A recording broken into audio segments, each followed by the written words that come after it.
start the stream over on YouTube as well. That's really nice to see.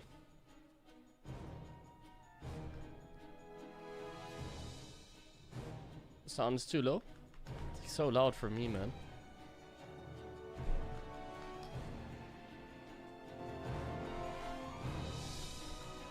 But just tell me during the game, I can make it louder, no problem.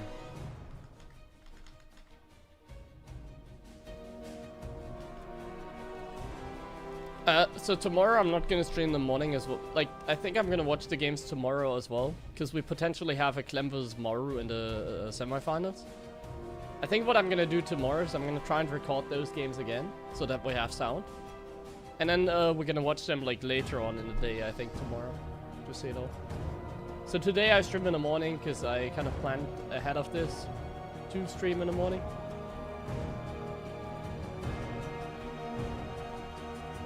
But tomorrow we'll do it later on.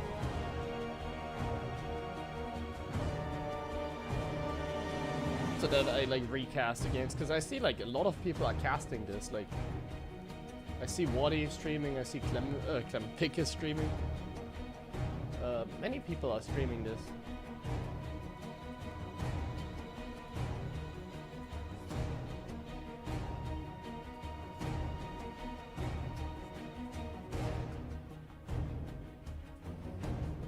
Oh, there's also a 2v2 cup going on today. That's cool.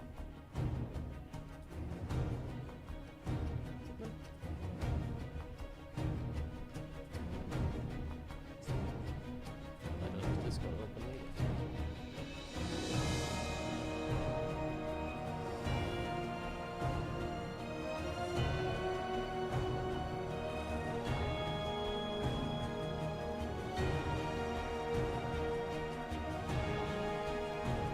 Okay, hat to hat.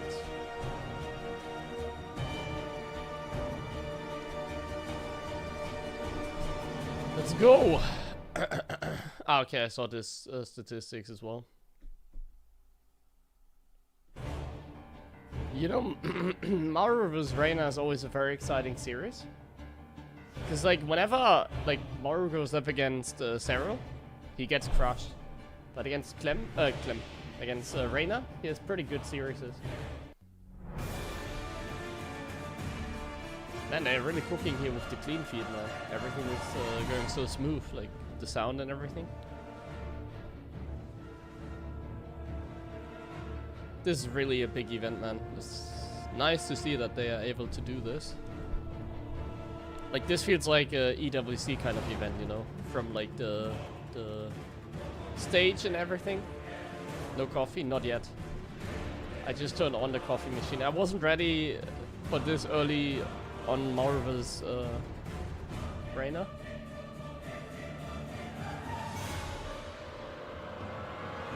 Yeah. I already got spoiled by the Hero series, but like, please don't do that for the other games, because So I know the outcome of Solar versus Cure, because I saw it like on Twitter, when I opened up like Twitter. They posted the result. Then they said in an interview that Cyril lost. I don't know the result of Clem versus Classic. I just know that the first map was taken by Clem. Spoiler. So please don't spoil that. I want to watch Clem versus Classic spoiler free.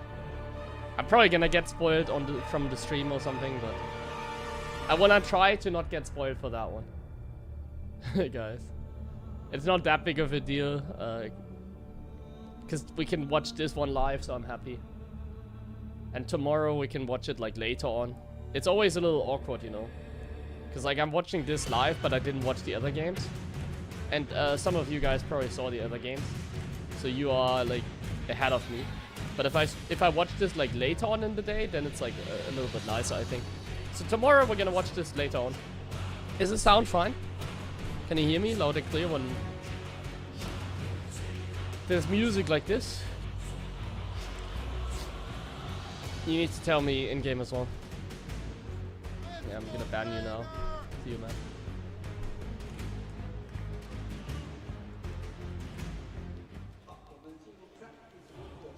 Yeah, fire alarm went off. What the hell? I think there's a lot of people also that just tuned in, maybe. So that's nice as well. Like, I just tuned in. I didn't see any of this because it's like too early. I streamed until like 11:30 yesterday, so I slept until 9 AM. Sick, man. Maru versus Reynor. Let's go.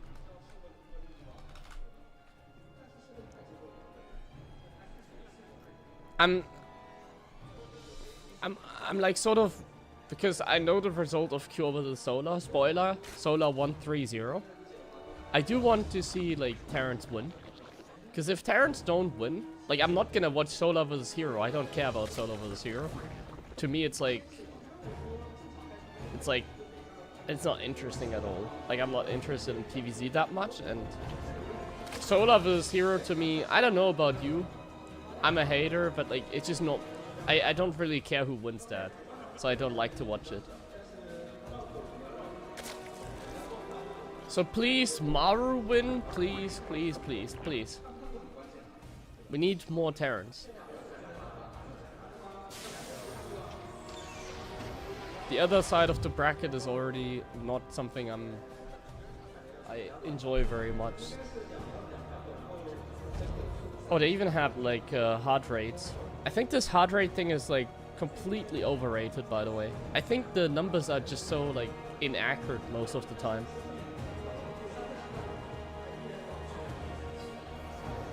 Unless you put like some sensor on like the stomach or whatever. Like they are like accurate ones, but like the ones they had at EWC put them like on the arm or something like that. Yeah, it was like on the arm. Like near the shoulders. And I feel like those were not accurate whatsoever. So I think this kind of like thing is like a nice gimmick, but I feel like it's like nah. So Maru goes for one of his openings that he loves to play, and that is just triple CC 3 racks. It's actually an opening he does pretty often. Now, I do like to play like that myself. I don't really do it very much on the ladder. But what I like about this playstyle that Maru is going for, I feel like if you play standard, like I think I mentioned it yesterday as well, but I watch like Clem versus Reynor, and when I see Clem play his heart out, like he literally plays his heart out, and then he still loses, you know, like I see how well Clem plays, and then he still loses like consistently against like Reynor in like later games as well. That makes me like not want to play standard. So I like that Maru is not playing standard. I really like that. But what I don't like is that Reynor is outsmarting him. These circlings are doing a lot of damage, and I assume this is exactly what Reynor wants. And I also assume that he has a plan. So Maru does what Maru always does, and it's not working. He is taking so much damage, and Reynor already has a Roach Warren thrown down, so I don't think this is gonna go very well for him. I think this is gonna be really tough for Maru to defend. It seems like Reynor has the perfect plan in this series so far. It seems like he has the perfect plan, and like I said, what I don't like about Maru is just doing the same thing that he always does. This is like literally what he did like in RSL. Like Maru is not like doing anything new. He's like literally playing the same like greedy build here. I really don't like that. I like if Clem does it, because if Clem does it, it's like he doesn't do it very often. So the times that he does it, it's actually quite powerful. But I really don't like it when Maru does it anymore. And it seems like Reynor adjusted very well as well. It seems like he... No, I didn't watch any of Cure vs Solar. Was the series good? I am based on the result. I don't like to watch it, but if you're asking, it might be something I missed. Okay, so it's not an all-in. It's gonna be roaches, but it's not an all-in. I'm like a little bit surprised by that, to see roaches now. He did see everything, but he's just going defensive roaches. I do think he's still planning on something, and we see exactly that. If we take a look at the production tab, it very much seems like he's planning something. We see roach speed and carapace for the roaches. So we'll have to wait and see what that means. It could just be normal, like it could just be fast ultras. Depends on whether he's expanding now or not, or make more units. Or it could just be a +1 roach bust. And that's exactly what it seems like. Because if we take a look at the production tab, we see nothing but roaches.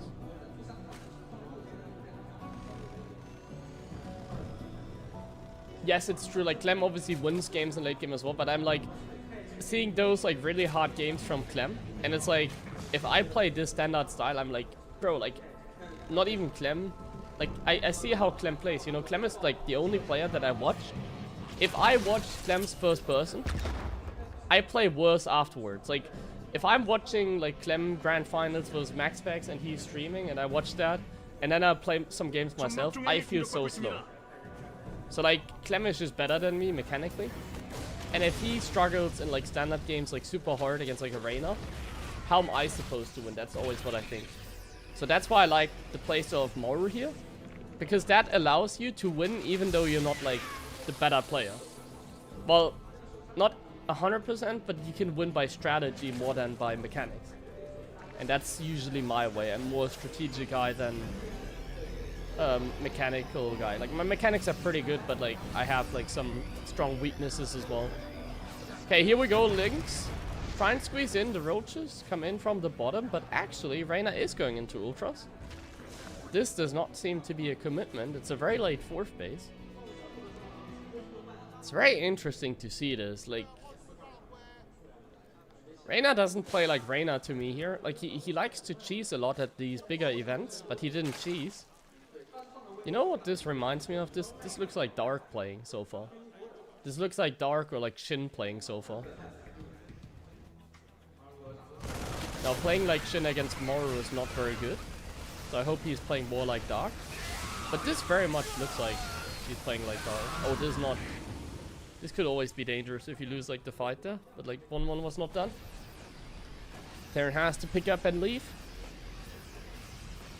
And now the question is, what are we gonna see here in this game? What are we gonna see, guys? This is exciting because it's live. I don't watch many games live, so this is a new thing for me. But now the question is gonna be, are we gonna see a late game or not? Are we gonna see Maru never attacking? I do think it kind of seems like that. It seems like Maru is like already gearing up for the late game. If we just take a look at the production tab, we see many things. But what we don't see is an Atrax. For Reynor, on the other hand, he doesn't have ultras yet. He's gonna throw down the Ultralisk Cavern soon, I guess. And he does also not have another base. So what Reynor is doing is very good against like an Atrax. And what Reynor is also doing is, it seems like he's going to commit to an attack. Because he's not on a high base count. His creep strat is not even that good. He's making a lot of units. He has very early upgrades. It all seems like he's going to attack. These drops are super annoying, by the way. They're not doing a whole lot, but they're definitely being a lot, like, very annoying. So Vipers have to come into play to take out some of those medevacs. And yeah, man, like, so far so good for like both of them. It really seemed like a strong start for Reynor, but then I don't know, man. From there, like, we haven't really done a whole lot. We're just kind of playing safe. And you know what I mean, like, when you know, one thing about playing safe, it's like, playing safe is like nice, but if you play safe, you're always behind, it feels like. If the other guy is not doing anything. And Maru's not doing anything, so it seems like Reynor is like, after a good start, it feels like he might just be behind now. He's playing too safe. In some way. Oh man, this wouldn't mind even. Oh, wow! 8! Bro. Bro, like, what? No! Retarget? Oh, no micro by Maru though. He's not liquid Clem. I like the crowd sound, by the way. Yeah, Reynor definitely does very well against Clem. There's the Zergling run-bys. The Zerglings were waiting for a long time. Oh my god, this is doing a lot. So this is the damage that Reynor gets in return, and it's amazing for him. This is exactly what he needed. He needed to find damage like this. These Zerglings were waiting on the top side for a long time. This is exactly what he needed. And I want you guys to take a look at the money right now. And the upgrades. And we don't see any upgrades for Maru yet. And he also doesn't have the money for upgrades. Whereas Reynor, he's getting ultras. His macro is like flawless. It's just that his drone count is really low. But the upgrades are pretty good for Reynor. Supply, though, is pretty good for Maru. And I also think that Maru's army is not bad. I have a feeling that Maru has a lot of medevac energy. And a lot of marauders already. And Reynor is not even maxed. And he doesn't even have, like, any drones right now. 65 drones at this stage of the game? That's terrible. Like, legit just terrible for him. Maru's gonna work on command centers now, and he can get into the late game, like, extremely comfortable. Can just play a comfortable late game now.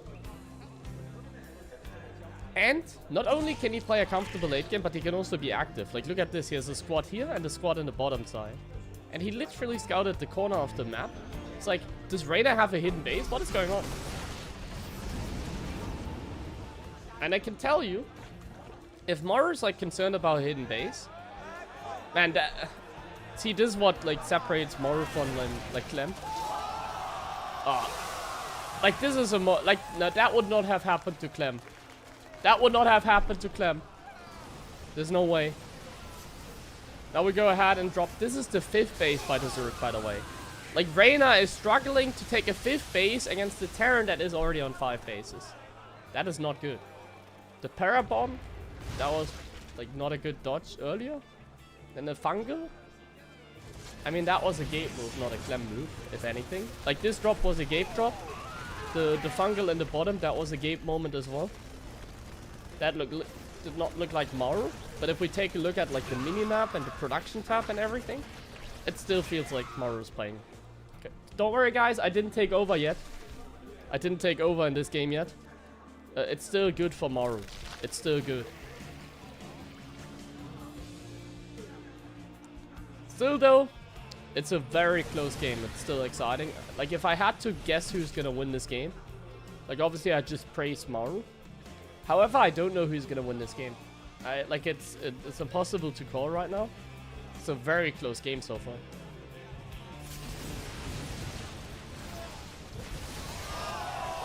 Yeah, it's a good fungal, but at the same time it's many marauders, so like Maru here takes out an Infesta and Ultralist. That's nice.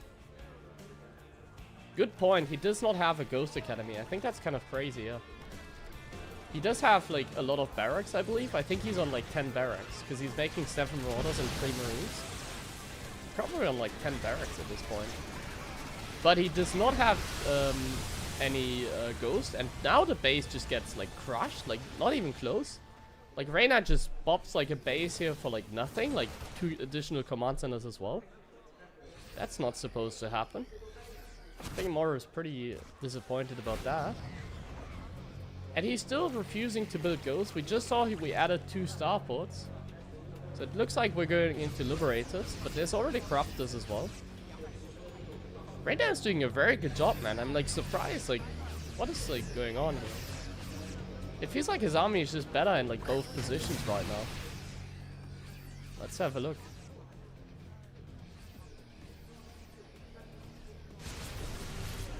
Maru's definitely a big fan of the Marauder. This is fascinating to see how many he makes of them. Because like in this kind of situation, 100% I would have gone into Ghost. I do not know if this is the correct army here. I don't know if this is how you should play. But like it's Maru, so Marauders and Medevacs it is. Some Marines as well. But it's essentially just pure Marauder. And if there's not enough Banelings, I mean it's pretty damn good, isn't it? And now suddenly it feels like Reynor doesn't really have an army. But I think he's just gathering everything. What I'm like worried about is like not only the Croptus, but if there's like gonna be another Parabomb, it's going to be extremely painful for Maru. So like this is not how you're meant to be playing it. Like essentially, so it looks like Maru's the Zerg player here. He's out expanding Zerg and he's just overwhelming him with like muscle, like just pure bio mine, marauder mine in fact. That circling run by doesn't seem like it's gonna get a whole lot done. The Medivacs like still being alive is very important here. We haven't gotten like a proper cleanup there yet. Yeah, we see a small F2 moment. We talked about Clem's hotkey a couple like streams ago. Here we see like an F2 moment. So here Maru pulled back his units with F2. Because like he needed to send the reinforcements in the proper direction. And because you can't hotkey your units when they come, like when you make them in the barracks, he has to do it like that. It's like so crazy how fast Maru is expanding, by the way. That seems to be like a thing about Korean Terrans. They're expanding like so freaking quickly.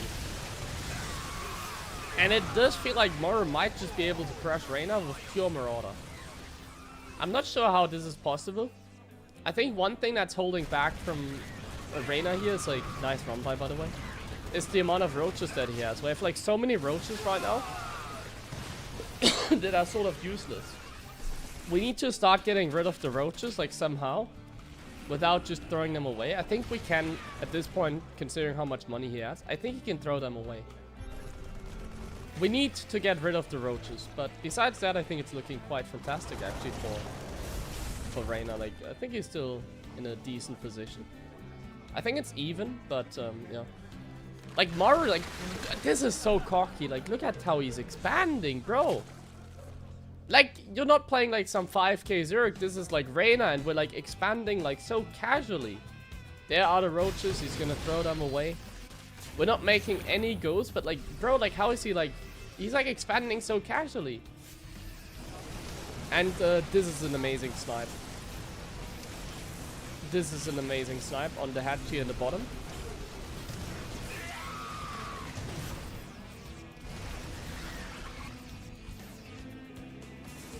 Still no ghosts. We're never gonna make ghosts. We're just out expanding the Zerg. That seems to be Maru's play here. Like, it's quite funny because like if we take a look at the minimap, we can also see that Maru doesn't even have to gas at the fourth base. Maru does not even have to gas at the fourth base. We're making 4 more barracks. Here's the Zerg. Maru is the Zerg.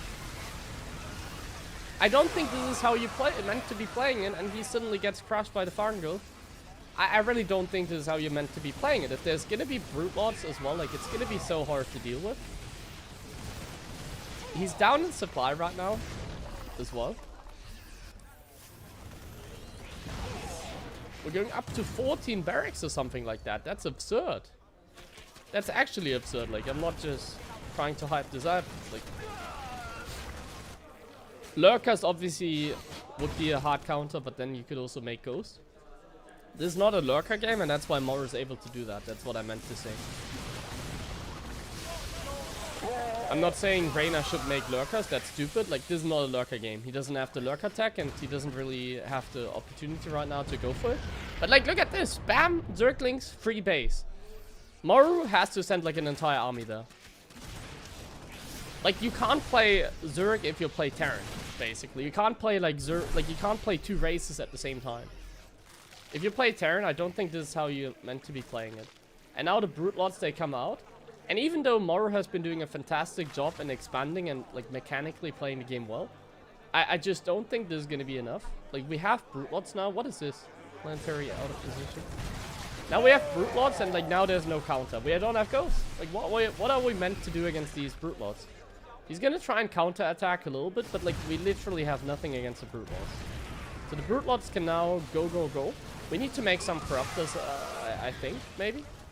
Or we just like use the Brute Lords and then go into like mass ground. One of the two. He's going into mass ground, it seems. So he's... If you go into mass ground, it feels like you want to kill the other guy. But there we go. Some corruptors are in production. The Brute Lords are all by themselves. So a couple of Marines can actually trade very well against them.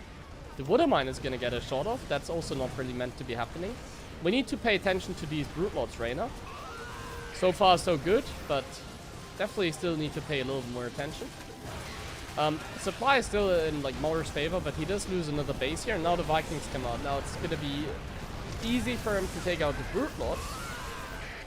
And I don't think that's too bad for Maru. Like, he's gonna be able to take out the Brute Lords. He lost a lot, but it feels like his macro is so good. Does he even care? I think he does, because he's gonna lose a position over here. And if we lose this position, suddenly we're not so rich anymore. And on the other hand, the Vikings are getting taken out by the Corruptors. You don't see it because of my webcam.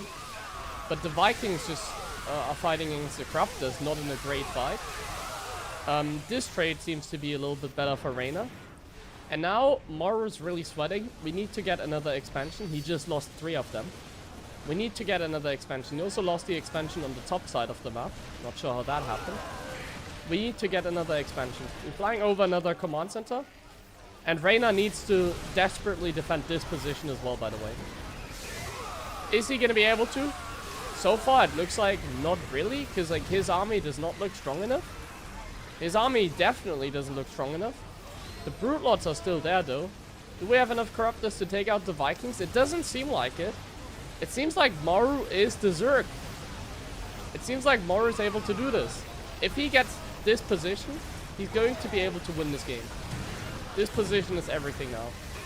If we get this position, we are going to win the game. Reynor knows that. He's really trying his best to defend it, but I don't think it's going to be possible. It really seems like Maru has it. The base goes down, and now the income is going to shift towards Maru's favor because of the yellow guy. He just dropped a bunch of the yellow guys on his newly taken expansion. Show it to us, observer. Show it to us. Okay. We still have to work together a little more with the observer, but if we had taken a look at the base on the right, you see the little 3 dots between like the mineral income of like, or the mineral count of Marina and Maru.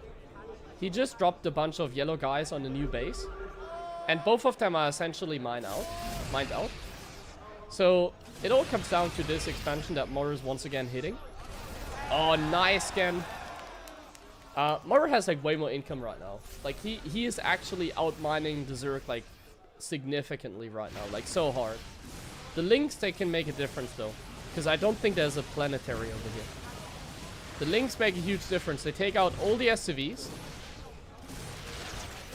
but that only makes Maru's army like bigger, and it's already pretty damn big. He's actually right now losing the command center on the right side of the map, but we just can't hold this position. It's Marauders against Mass Ultras. Like, this is not how you're meant to be fighting Marauders. It doesn't seem like it's enough for Reynor. It feels like he just doesn't have stuff anymore. Like, take a look at the numbers. He just doesn't have any more stuff. We don't have any stuff. We can sort of win this fight, but not really. And we basically have 0 income left. The Terran has mules. He can fly over command centers. That's game. That's actually game. Maru is the Zerg in this series. He won a TVZ late game without building a single ghost. Not even a ghost academy. Let that sink in. Whoa! I love that reaction. He also didn't get the medevac upgrade, by the way. I'm a hater on that. He should have gotten the medevac upgrade. I think he should have gotten the medevac upgrade, because then he would have like now not have struggle. Doesn't matter in the end, but like I think the medevac upgrade is always so good. It's like pretty cheap as well for the late game like this.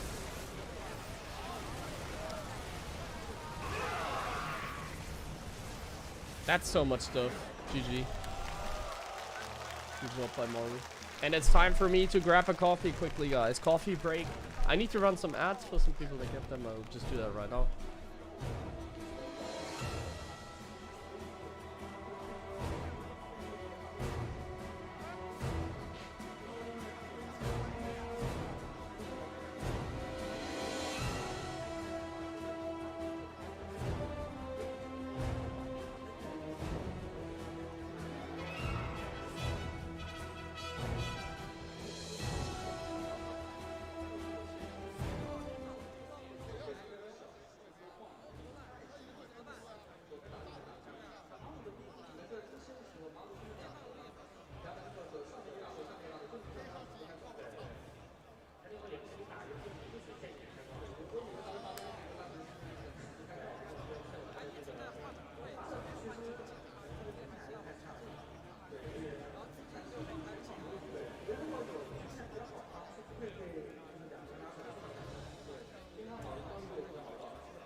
Okay, I thought they were already continuing. Let me put on my headset mic, because it's gonna take like 2 minutes for me to make that coffee. So then I can at least talk to the chat.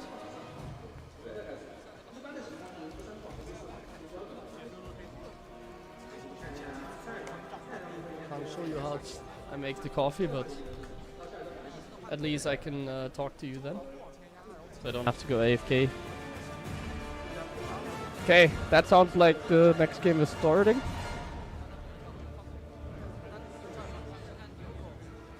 Let me just open up the chat quickly. More intentionally tilting Reynor. No, I think that's like legit how he thinks he should play. Like obviously if Reynor had gone into lurkers, he couldn't play like that. Keep that in mind. If Reynor had gone into lurkers, he would not be able to play like that.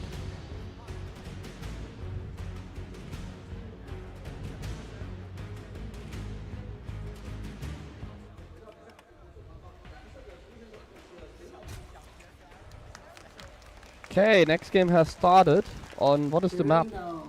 I didn't see. The map is Taito Citadel. So that's a good map for Reynor, isn't it? It seems like the first one was it's kind of funny how I'm like talking even though I'm not in the room. So first one was Maru's pick, I guess. To my line.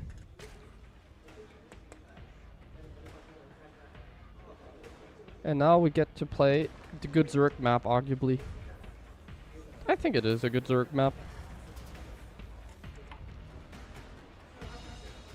Definitely feels like it.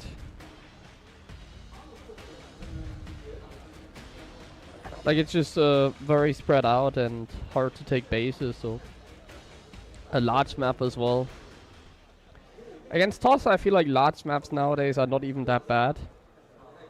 Because you kind of just have to survive, you can never attack anyways. But against Zerg it feels like smaller maps are better. Because you can do stuff in the early game.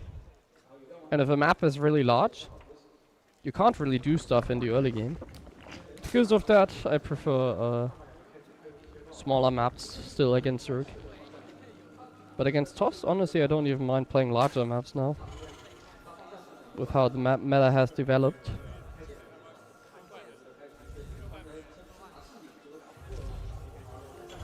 Toss being Imba now.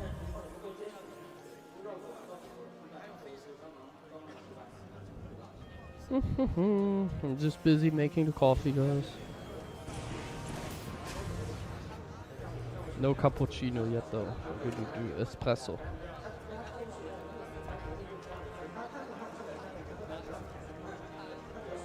Okay, just 30 more seconds. And then it seems to be ready.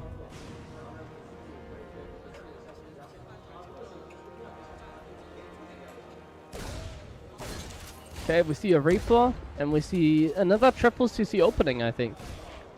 I'm just watching on my phone quickly. Oh no, the coffee doesn't come out very nice.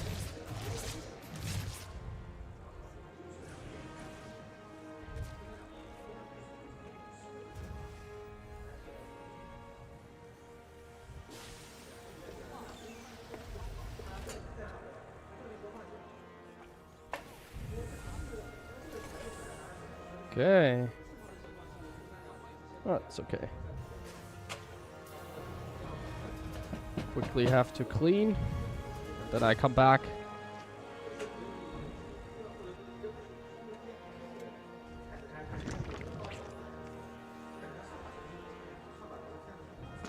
Okay, I come back now.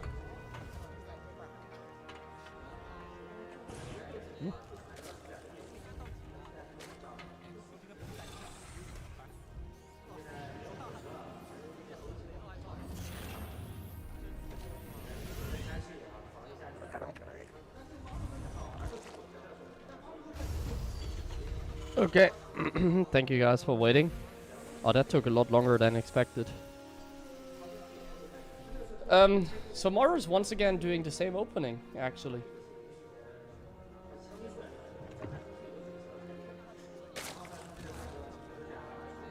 Clem doesn't stomp Reynor every series, it's discouraging for me already. In some way, yeah. I mean, that's kind of how it is. That's how good Clem, I rate Clem basically.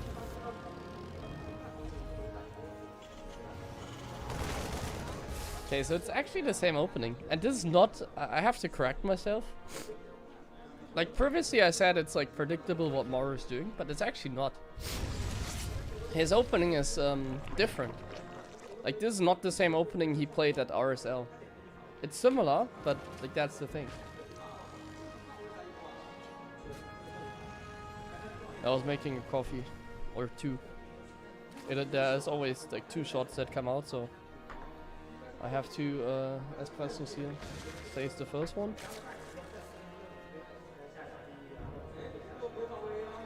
So another opening like this. Hell of a bad push, by the way. It's a hell of a push opening. Oh, he forgot the armor. It's not good to do a Hellbat push without an armory. Some might say impossible.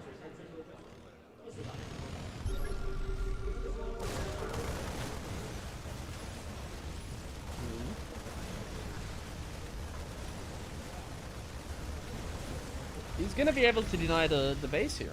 I'm actually... This is like a new Maru opening. Maru always like comes up with these openings, man. Kind of crazy.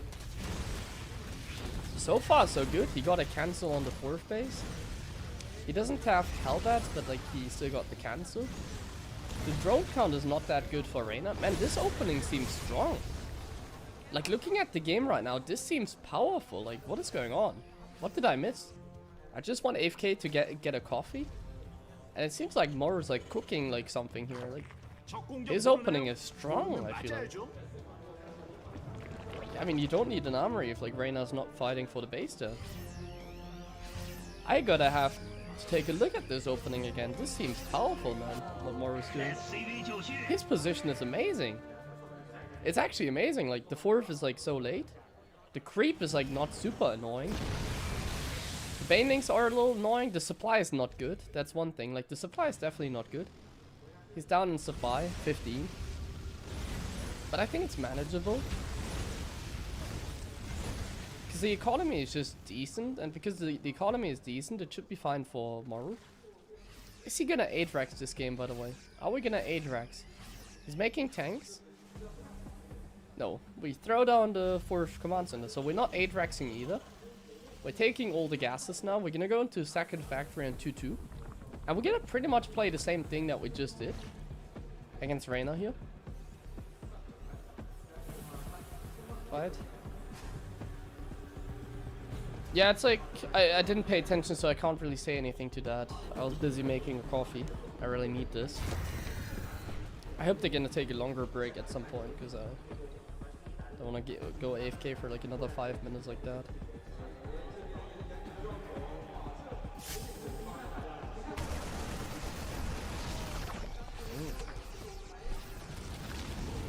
The water as well. So this seems to be the same game plan by Maru here. The same game plan that we just saw. I really do wonder what's going to be Reynor's reaction. And if we take a look at the production tab, we already see the reaction. Hydra Den. I like that. Like what Maru did in the last game, it was illegal. If there's lurkers, you can't do this. So by going lurkers, you force the ghost. And by forcing the ghost, it makes it annoying for the Terran. Because the moment you build ghost, like here's the thing. So here's my theory, like analyzing this game. So once again, we see the 10 barracks go down. But I think if like this ghost, like the reason why Maru could be aggressive is because he didn't build ghost essentially. If you build ghost, you're locked in. Like you can't attack anymore. If you have ghost, you can't really go on the map and do stuff. Because you get caught very easily. But if you just go pure bio, pure marine, you can actually still do stuff. And lurkers force the ghost, and if ghosts are forced, you can't really like move anymore as a Terran, and that's where like the lurkers are really key. Reynor doesn't even have a hive tech though, and we're going Hydroling Baneling. So it seems like he's once again, not in a great spot. Like, it seems like Maru's like so comfortable today. He seems to be extremely comfortable, man. He's just casually expanding. Like, everything looks so casual that Maru's doing. He's just casually taking out the 4th base, just casually taking out the gold base. He's not even trying, you know. It's how you call it, very nonchalant. Let's call it. I think that word is a little silly. Nonchalant. It's a silly word. I like to say casual instead. It's so casual what Maru's doing here. Like, it feels like he's playing a bunch of warm-up games before the real game start, like tomorrow, I guess. That's what it seems like to me. Effortless, that's a good word in this case as well. Like, in this, that's exactly what I mean, actually. Yeah.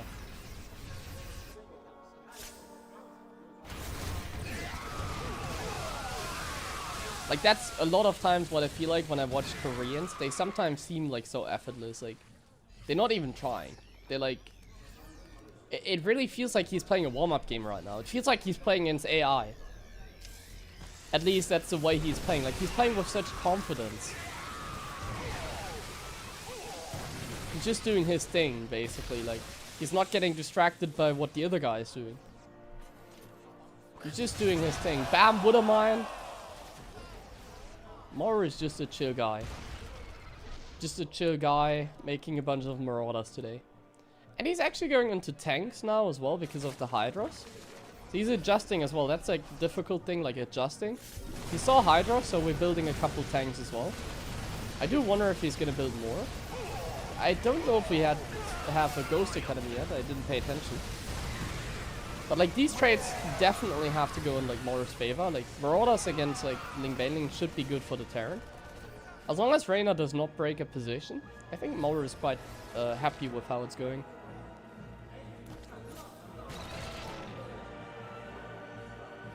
And it doesn't seem like so far Reynor is really breaking any position. Nice, a more first person. Can also have a look at like Maru's keyboard there actually if I go out of the way. Here you go. There you go, guys. I'm out of the way. It's actually really sick production, by the way. Like, shout out once again to the... that could have gone for longer. Shout out to the Chinese guys again. Like, so far, like, this clean feed from, like, watching the stream. This seems like an amazing tournament so far. Just by watching this first 2 games. The quality, the production, the sound, everything's so good. And, by the way, while I say that, Reynor does break a position. And this is terrible. We're not allowed to break a position. So now we take a look at the numbers, and we see that Maru is like still capable of maxing out. That's good. And he probably has another command center that he can use. So he did lose a position, and that is bad. But he can replace it. He's okay. He can just go ahead and replace that. Once again, though, guys, because of the Hydras, we don't see like a lot of Water Mines, but we see no Ghosts again. No Ghost.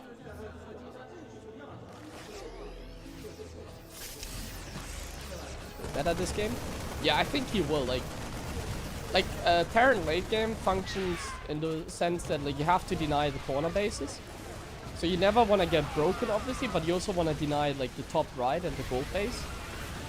So as long as Reynor's not mining comfortably from these bases, which so far he's not, we're like doing fine. Like cost efficiency, we're always gonna trade cost efficient.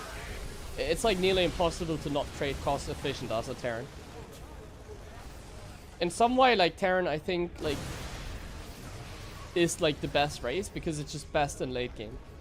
It's just really freaking hard, but it is technically the best. Like it's really hard to not trade cost efficient. But it feels like Reynor has Maru's number here.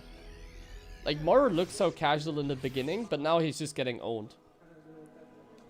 Cause like he just doesn't really have anything. Like he's once again trying to be the Zerg this game, but he's not Zerg, he's Terran. Takes out the corner base though, and he's still maxed out, nearly maxed out. We still have like bases. We're not on 5 base, we're in 4 base, that kind of sucks. But like it's still okay. He can have like a good position here defending, and he can still be fine. Right? Let's see. Here comes Reynor. He does break another position, and that's really bad for Maru. The drop is also completely out of position. The Zerglings are on top of the production line. The drop in the bottom is nice. But it feels like Reynor has infinite Maru, and Maru is broke. I think Maru is close to being broke. And like, he has 10 barracks and stuff, but he's just broke. He's just completely broke at this point. Completely broke, you know what I mean. He doesn't have a very good like army, like he has Marine Marauder. Reynor's up 2 bases right now, I believe. Yes, so Reynor just lost 2 bases, but he's also up 2 bases. And now we see Mr. Lurker as well. Oh my god, Mr. Lurker is gonna finish the game, isn't it? There we go, Lurkers in the production tab. This is gonna be bad. This is gonna be bad. Close your eyes if you're a Terran fan. Close your eyes. I'm gonna tell you 1-2, wake up again. I'm gonna let you know when the nightmare's over. He's gonna run into Lurkers, isn't he?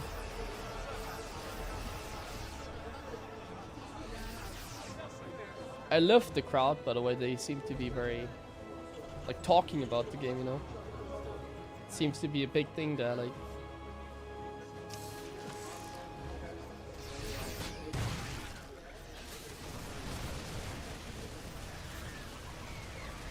So here are the Zerglings coming in. The Zerglings alone are kind of wrecking Maru. No cancel on the command center, and everything goes down. Everything goes down. We have a big army, but it's a trash army, how I like to call it. Like, it's literally trash. It's like pure bio. And we have Lurkers. How many viewers on the Chinese board? Good question, I don't know. The Chinese numbers are usually like scripted. Like usually the Chinese stream like has a weird viewer count. But I think they have like the venue, like it's like a arena, and there's probably a lot of space. I'm not sure, I don't think it's like a big arena, but like it's just like it's probably a couple of thousands there, I would just assume. And I think they sold out like within hours or something. So I think the Chinese guys have a pretty damn big community. But like in any game that they support, they have a pretty big community, I think. Okay, judging by the seats, like what we see here, like how many people is that? We don't see very much. But considering like how it's looking, okay, yeah, I think there's definitely space for like 1,000 people at least. I think we're talking about thousands maybe. Terran has to outplay the Zerg to get a W. Yeah, like this game seemed like very even, if you mean that. Like I agree, like this game looked very even. Like Maru did a lot of nice things, but it just felt like he was always behind in the macro, so it doesn't matter. Like that's what I experienced a lot as well. Like that's why I don't think what Maru did is like very good. 5,000. Oh, good guess then. Like I didn't meant like 1,000. I meant like thousands. So 5,000 tickets. So good guess, I guess. That's sick. But yeah, like the Terran can't just like play like Zerg. You can't just like macro and like make mass units expand and stuff. Like Terran is the race where you have to play very technical and you have to like micro siege units. So you have to use Liberators, you have to use Ghost and stuff like that. You just have to use like very technical units. Whereas like Protoss and Zerg, at least against Terran, are like pure mechanical race. You just make like a bunch of Zealots, a bunch of Stalkers, and you overwhelm the Terran, or like a bunch of Lingbaning Hydra. You just overwhelm the Terran. You can't do the same as a Terran. Terran is like very different in that regard. It's like technically good, but like only Clem can really pull it off.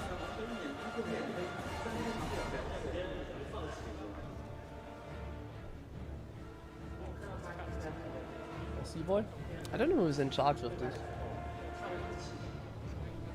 There's no Wikipedia? Yeah, but please don't spoil. I don't know the result of Clem vs Classic. I just know the first map. Please don't spoil that. We're gonna watch it afterwards. I'm gonna get another coffee after the next game. I hope they're gonna take a break. I wanna have a cappuccino.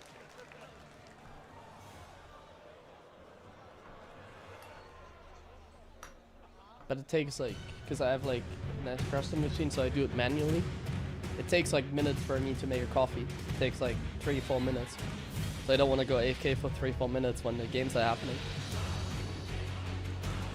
So watch one more and then I go AFK.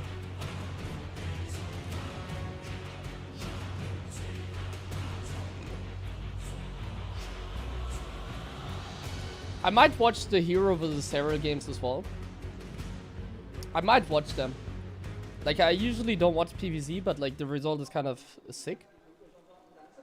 And watching Sarah is always like a little different, you know. Let's go, Reynor. Was that Roddy?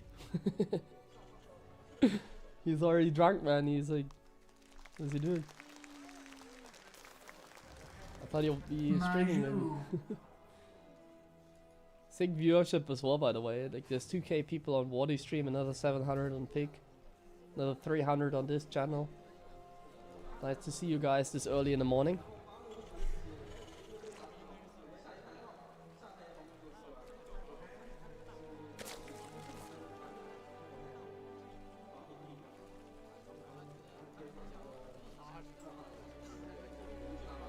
It's also the 2v2 tournament happening today, but I wasn't ready for that. I think I'm gonna play in the next one. I haven't looked for a teammate yet, but I think I'm gonna play the next one. Not today, but like the next one after. Gonna ask like Rotterdam, I think. Maybe. Wait, when is the next one? I need to check.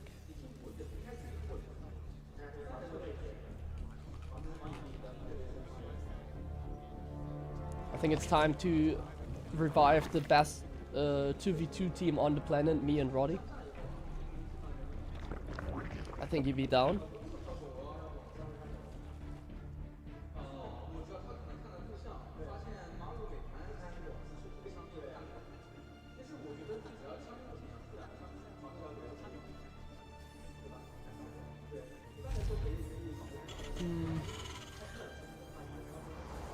I don't see where it is. I guess it's not. The date hasn't been confirmed yet of the next 2v2 cup. What is happening, by the way? Pool first. Okay. To get better. What about Musti? The thing is, I would like to play with Musti, but like double Terran just sucks in 2v2. That's like the thing. Like, I can't play 2v2 with like any Terran. It's just garbage. Okay, this is a good defense because he didn't lose an SCV there. So far, so good. Oh, that's a little risky. That's a little risky. That's a little risky. That's a little risky. Oh. That's 2 SCVs and still some mining time. So like double Terran and 2v2 I think is just garbage. Like proper garbage. Like double Terran is the worst 2v2 combination, I think. So like it doesn't make any sense for me to play with Musti, even though it's like fun. Because we're not gonna win. Like we're just gonna get owned. Double Terran is like the most frustrating thing I feel like in 2v2. It's so bad, honestly. Like Terran has like some good strength in 2v2 I think. Like they are a nice support race, but like if you play double Terran you just get out expanded like so hard. Worse than in 1-on-1. So you can either do like full cheese or you just get owned. But if the other guys are playing like safe, it's like, it's so bad, like really. Like double Terran is so freaking bad.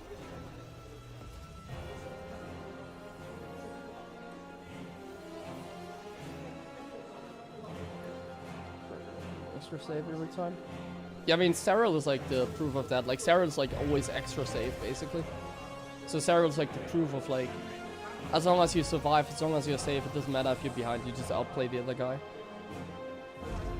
And in this game, by the way, we're doing something else. We're going double eBay. We're going for the classic, like, Maru playstyle, double eBay, very greedy. And Reynor is going for a cheeky little circling run by, the same he did against Clem. And this doesn't seem very good for Maru, guys. This does not seem very good for Maru. This does not seem to be good for Maru. He's like splitting the Zerglings everywhere as well. Oh, there's a lot of red HP SCVs that he hasn't killed yet. Yeah, I mean, it's bad. It's really bad. 7 SCVs. Could have been even more, I feel like, but like, this is like a lot of damage. And he scouted everything, and now he's just doing a roach all in as well. Yeah, Reynor is playing this fantastically. Like, Reynor's playing this extremely well. There's not much you can do here as Maru, because he's not Clem. Like, Maru's playing very predictable as well. Like, he's getting an armory, so he's gonna get, like, really fast upgrades, even though he got spotted. And Reynor is just instantly going for the roach all in. Like, that's just how you're meant to play against this. Maru is, like, doing what he always does, and Reynor is just punishing it. It's nicely done by Reynor here. Not much you can do as a Terran here, I think. Like, what you have to do is, like, play like Clem, you know? You just play, like, normal. Like, Maru's not playing normal here. We're going, like, double eBay, like, super greedy. Like, look at this. 1-1 is done before stim. Like, that's greedy. And Reynor is just punishing that. So there's just nothing you can do. And, like, it's like Maru does this, like, pretty often, so, yeah. I think he was a little sloppy this game, though, so maybe with, like, a more tight defense in the beginning. Like, if he doesn't take as much damage as he did, then what Maru did here is good. So it's a little bit unlucky as well. Like, I'm not hating on Maru. It's a little bit unlucky as well. But at the same time, he always does this, so, like, it's like... I mean, he wins against Reynor pretty often as well, but it feels like he's losing so often against Reynor these days because he always does this. And Reynor always all-ins him, and that's why Reynor is winning against Maru, like, so often recently. Like, we're getting Roach Ravager all-in off, like, 40 drones, and we're getting 2-2 upgrades right now. He's getting 2-2 right now. That's absurd. Of course he can't defend this. We're getting 2-2. We have 1-1 Marines, but we have like 5 Marines. That's crazy. Ah, that's really unfortunate, man. I don't want to see the Terrans lose like that. Come on. Ah, painful. Painful experience here. I guess that gives me some time to get ready for another coffee. I think I deserve this. So guys, once again, I'm gonna go AFK for a moment. But I still have the chat open.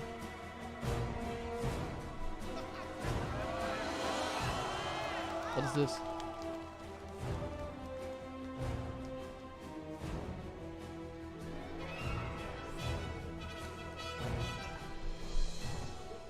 Time for another coffee.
Reynor.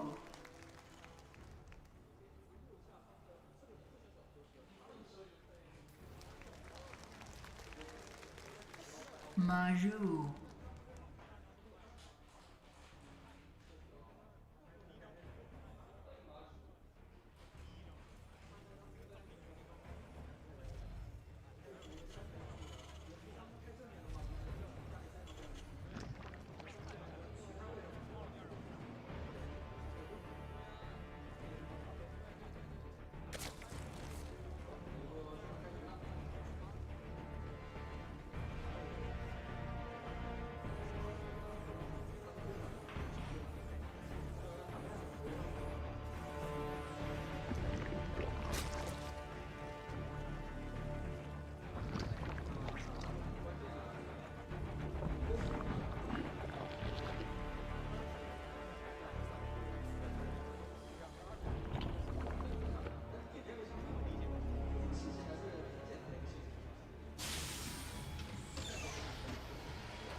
Thunder.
Okay, I didn't miss anything, did I?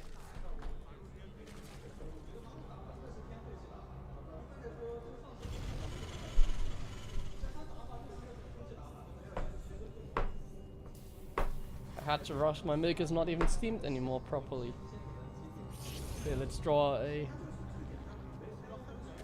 heart for Maru. Oops, I messed up.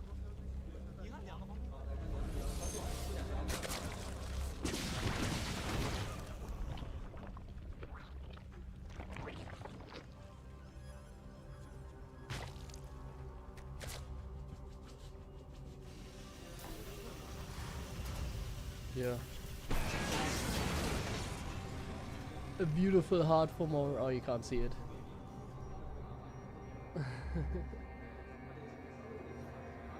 That's not a heart, but okay.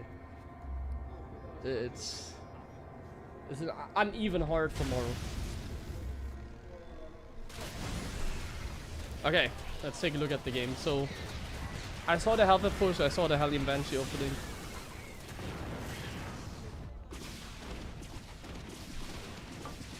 So most stuff, to be honest. Is the right microphone on? Yeah. So, Maru was not able to find the damage that he needs. But he does have a 4th base, and interestingly enough, we're taking the 4th base in the bottom. It's like a butt. Yeah, actually, it is. It looks more like a peach than a heart. But I'm still working on my skills.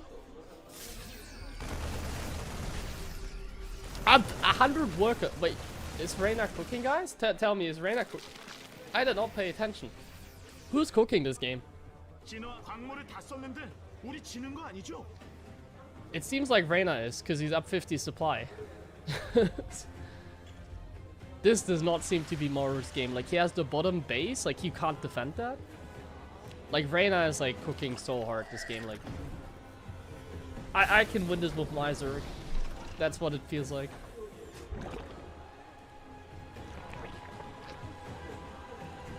This seems to be so good for Reynor. He's at 100 workers. Maru has like no tech again, because he's like just making mass units. Let me get the taste, by the way. It's worth waiting. Good.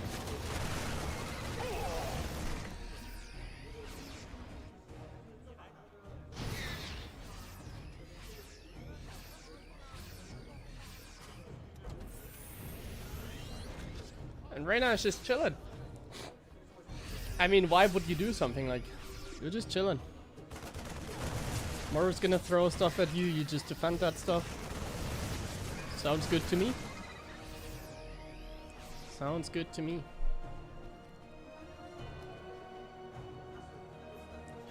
I think, yeah, I didn't pay attention again, but like, I was about to say, I think the only way that Maru can do this is to build Ghosts. And what is he doing? We build Ghosts. So Maru is now finally playing like a Terran. Guys, we're finally we're back to the correct path here. Never attacking, just sitting there building Ghosts. Finally, Terran in 2026. Here we go again. We're so back now. We're behind in the game, it seems, but we're so back, man. So back. Never attacking, sitting there with a bunch of Ghosts and Planetary. Yes. Yes, yes, yes. That's exactly what we have to do, Maru. He might still just die to the next attack, though. Like, if Reynor sets up, like, a Bailing Bust here. Might still be hard, because things are not looking amazing. But the longer this goes, the better it is for Maru, I believe.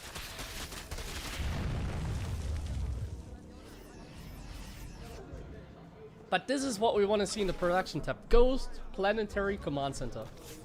Ghost, Planetary, Command Center, turrets, nothing else. Go, go, go.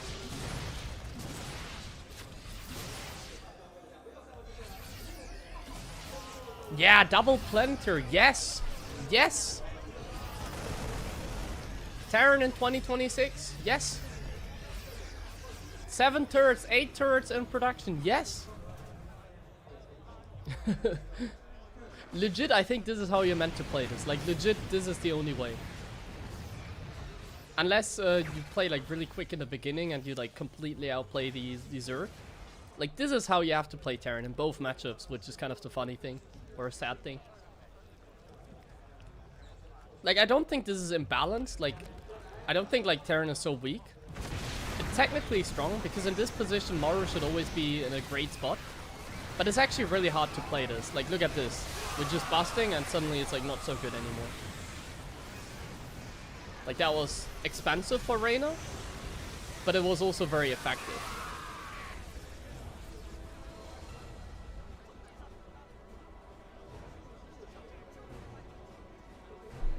It's like, It's so hard to actually defend, because you need to be in position with like very slow units a lot of times. You would think like if you have like double planetary there, that'd be enough to like defend anything. It's not. 2 planetaries and like a liberator, like no. And a couple tanks, no. Like you need more than that. Or you need a lower worker count, which he's gonna have now. Like now his worker count gets lower. And like as long as he's not broken though, it's fine. But like it's not as easy as it looks. Like sometimes you have these late games where it looks like Terran is overpowered, but then I play this kind of game myself, or you play it yourself. I think you can relate, then suddenly it doesn't feel as good anymore. But I do think that if you play this well as a Terran, Terran might just be the best race, especially in TVZ. I think especially in TVZ, Terran might just be the best race. If played perfectly. So far, it's pretty good what Maru's doing, but it's not amazing. Like, the thing is, Terran is stronger. You know, like, Terran is, like, stronger in late game. But then, if the late game looks like this, it's not the case anymore. Because the problem that Maru has is that the Zerg has infinite money. Like, we don't go into the late game from an even position. Like, the position that Maru was in was crap. So if we were going into the late game from an even position, like if Terran was able to keep up with Zerg economy or with Toss economy, then Terran would be completely busted. But here, like, Maru has to play the comeback game. And because Maru has to play the the comeback game, it's actually not that easy. I never managed to do this. Like, if I played this game, I would have died like 10 minutes ago. I can't do this myself. It's like actually a lot harder than it sometimes looks like. There's sometimes it looks silly when Terran has like a million ghosts and like a million planetaries and Zerg can't do anything. But like, it's not as easy as it seems, because usually when you enter this stage of the game, you're not in a great position as a Terran. And you can see that right now, like the Zerg is outmining the Terran, the Zerg has a bang. But the Terran is not broken yet. And I think this is honestly starting to look better. Better and better for Maru. Like, if he defends this attack now, this looks actually fantastic for him. If he defends this, but that's a strong if because it's so many banelings and not enough tanks in position. The ghosts have to run. If the ghosts can escape here, this is really important. Still, the trade was somewhat reasonable for Reynor. So we're still talking about a game here. This is still a game. The base has not gone down yet. The next bus is going to be really important. If Reynor can break this position with the next attack, he's going to be fine. Because at this point, Maru's broke. Like, Maru's completely broke. Completely. If he loses that base, that is. If he doesn't lose the base, he's okay. I would have lost in 5 minutes. Yeah, I mean, you know what I mean. I'm a Terran whiner. I'm #1 Terran whiner here, so yeah.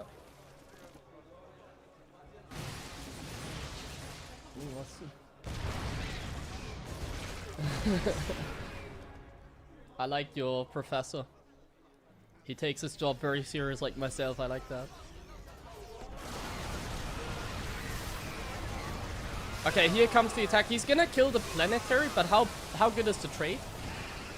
How good is the trade? Like, he's gonna kill that command center as well, probably. The trade was actually not super good for Reynor. Like, the question is, can Maru max out again? And the answer is probably yes. And I think he also has like another command center that he can use, right? I mean, the other command center is close to being done, I guess, so it's fine. Like, this game is so silly. Like, this is exactly what I mean. Terran is better in late game, but you're never in an even position. Like the Terran, like, for the first 17 minutes here, we're getting like slapped like so hard. We're getting slapped so freaking hard here. But if we just survive a little longer, it might be all good. You know, like bam, bam for like the first 20 minutes, and then suddenly Terran shows up and rises. As you can tell, the coffee is giving me hype here. But he just can't take the base, it seems. This is going to be a very important attack. Once again, are the banelings going to connect with the ghost? Actually, this might be what Maru needed. This might be what Maru needed. Ah, he's still broke though. Still broke. So, is it good enough? Like, look at the numbers. Like, we're getting more and more broke. But we're taking our bases as well. This drop is actually doing a lot. Oh my god. You see what I mean? Like, Maru is like working so hard. I would have lost this game ages ago. I would have never gotten there. I would have like not defended my base on the top side. I would have lost already. And like the game would not even be close. Maru was like so close to losing this game. But now, I think now, it's starting to look better. If he can defend that base. If the base ever gets broken, it's bad. But I think now it's looking pretty decent. Yeah, I would have definitely lost 30 minutes and 13 minutes and 30 seconds ago.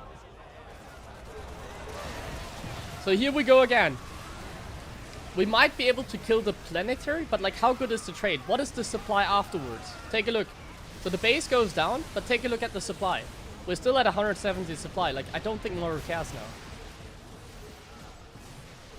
Like, if anything, he's just gonna take out Reynor's base now. Don't think he's that confident yet, because he's still kind of broke. But like, killing a planetary here is like nice, but like, Reynor isn't like super rich. Reynor is not mining as much like from Maru's bases as he wants to, because he like lost the base in the bottom. So after 20 minutes of bam, bam, bam, turn in your face, get out, it suddenly looks like Maru is cooking. I still think one bad fight and it's all over. Like, I wouldn't say Maru is winning the game yet. But like, it does feel like he's cooking now. I think he's ahead.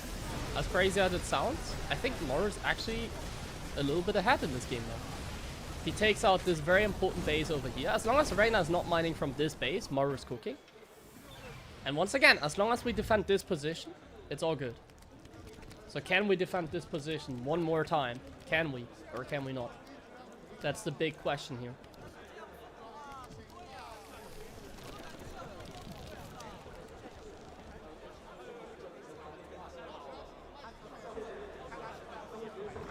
Chinese audience is also quite excited about this. That looks like a strong position. If those tanks siege up and the Wooder Mines power up and we build a couple more turrets and the sensor tower maybe. Like, Maru's cooking this game, guys. I don't know what to tell you, but I think he's cooking. What do you think? Are we in a good position here? Man, I need to run ads in 8 minutes.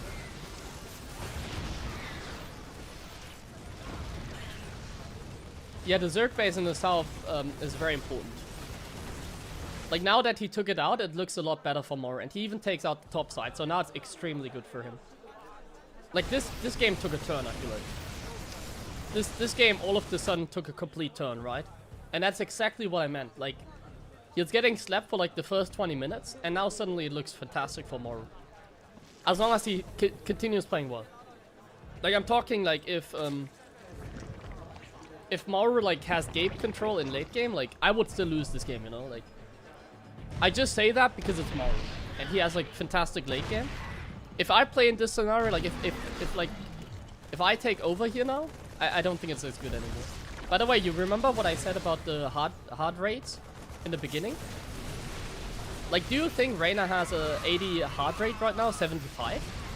I think that's incorrect, by the way. So these hard rate things are just like, I don't know why they use them. They are so inaccurate. It'd be fun if they worked, but I don't think they're working, guys. There's no way Reynor is sitting there at like 87 hard rate and Maru sitting there at like 96. It's 100% incorrect.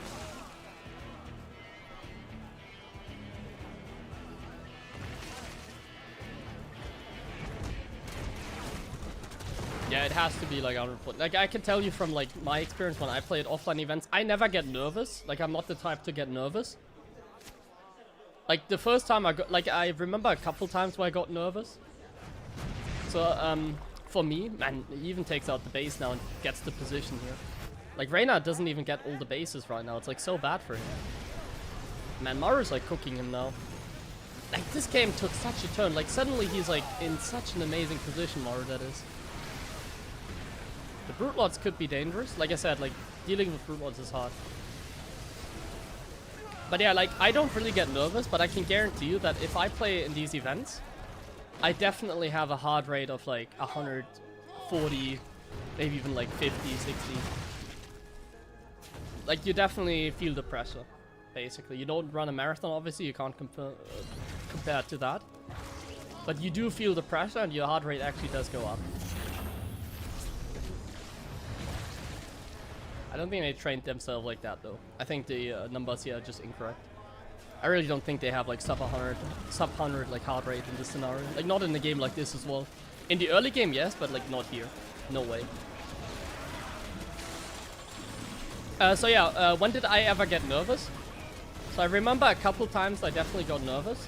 So the first time I was nervous is when I played like the first team match for my team. Back in like 2012 or something. I was in a team with like people way better than me back then. That's a good fungal. That's a good EMP. So this is what I mean as well, by the way. Like it's actually not that easy to micro the ghost against the Brute Lords. Like I would like fumble here. But essentially, I got nervous when I played the Team League for the first time. Like, that was like the first time it felt like an important match to me. And I got nervous at IEM Katowice when I got to the quarterfinals for the first time, offline. When I played against Zaun, I was nervous as well. Because it was like the first time I played a match for like $10,000.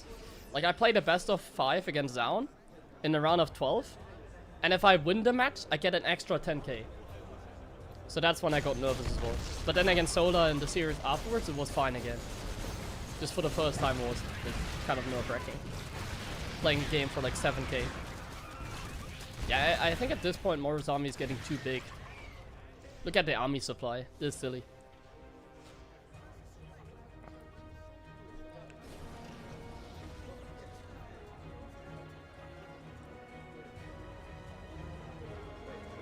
The highest prize. I won at that tournament like 40k. All before tax, of course. Once again, he's taking out that very important corner base over here.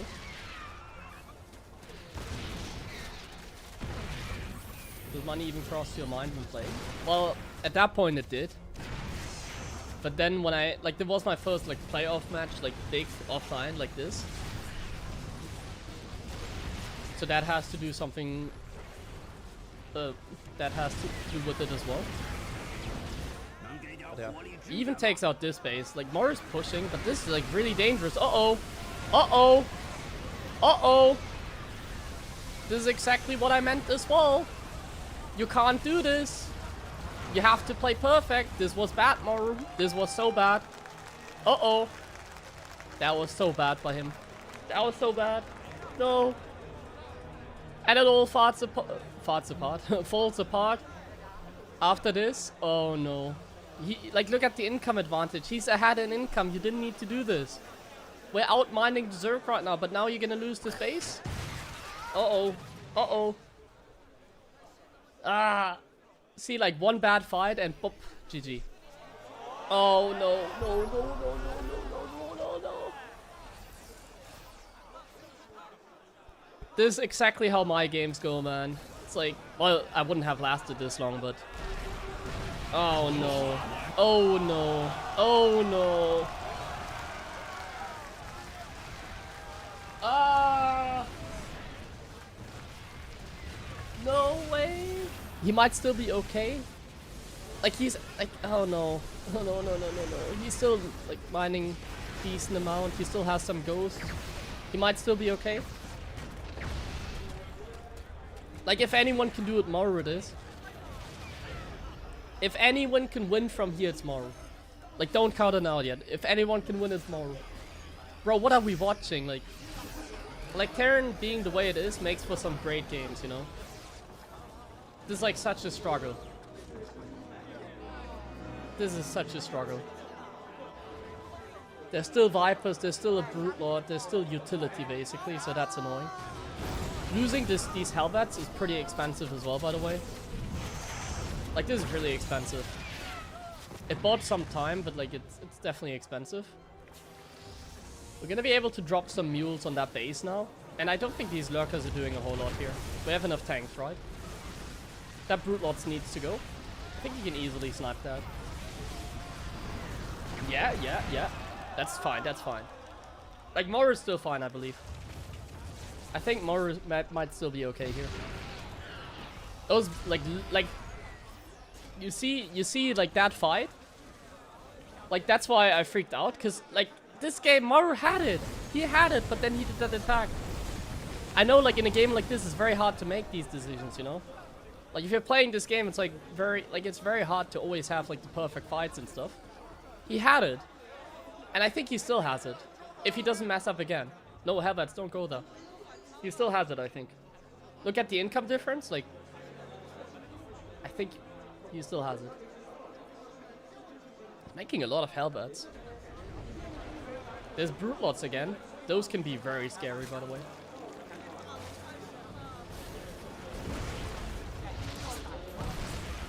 Then ads are starting in 30 seconds. If you guys get ads here on Twitch, turn on the stream on YouTube at the same time. I cannot postpone those. I did not expect the 30-minute game. I was busy making a coffee. You don't get ads on YouTube, so go ahead and watch there. If you get a 3-minute ad now. I'm so sorry, but there's nothing I can do. It looks really good for Maru, though. This looks extremely good for Maru again. I think. He takes out this very important base again. I think the Zerg is essentially mined out now. If these Brute Lords don't break this position super fast, it's gonna be really bad. Man, what a series, though. What a series. Or what a game here. Like, I still don't know who's winning. Like, I think it's Maru, but like, I thought it was Maru, then he took that fight. I still think it's Maru. Like, now I think it's more obvious, but I still think it's Maru. In the end, it's still Maru. Yeah, I mean, now it's very obvious. He can't kill that Viking. He can't kill those ghosts. He can't even kill those Marines. Unbelievable, though. Like, that's crazy what we just saw. Is that enough time for another coffee? I think now they have to take a break, right?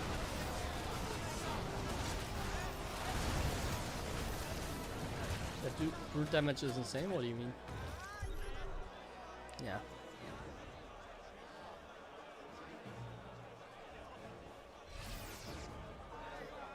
Man, that fight was really what I always experience, you know? I always take these fights and then I just lose.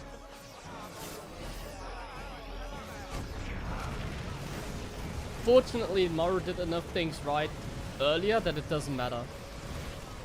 Like, that fight was bad, but like he did so many things good and before that it doesn't matter in the end.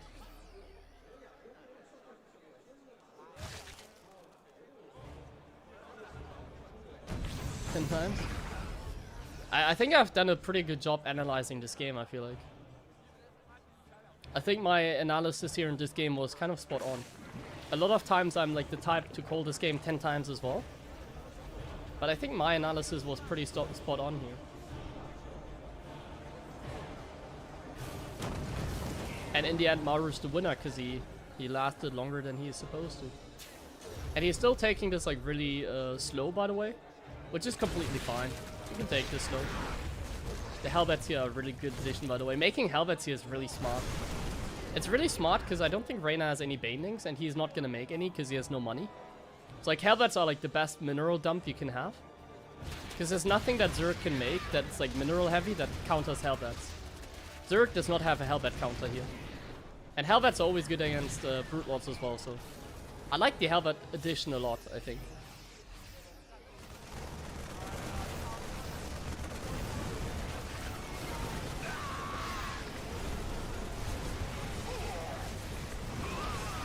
I mean, that's the game. GG. That was a crazy game, though. Very entertaining in the end.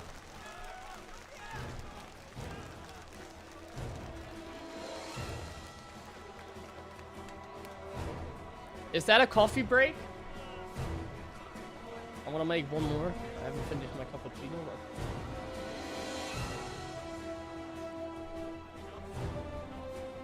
Let's see if it's a coffee break or not.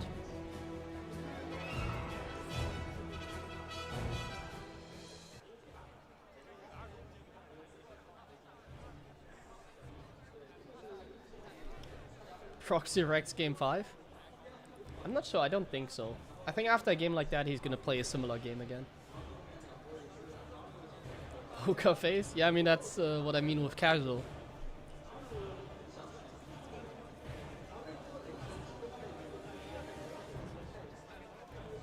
Maru is very nonchalant.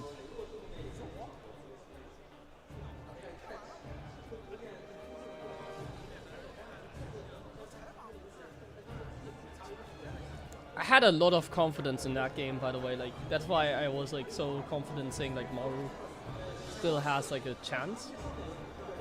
I had a lot of confidence, man. Like, if I was playing this game, like I said, I would have lost this game 20 minutes ago. I would have lost the game in a loading screen. But like, I just had a lot of like confidence in Maru, basically. Because I know how good he is in late game, and I know how good Terran is supposed to be in late game. So I knew as long as he survived, he's gonna have a good chance of winning the game. I mean, we've seen it enough with Maru, like him just surviving and then ultimately just winning in the late game. He and Clem is just like the only Terran that can really pull that off.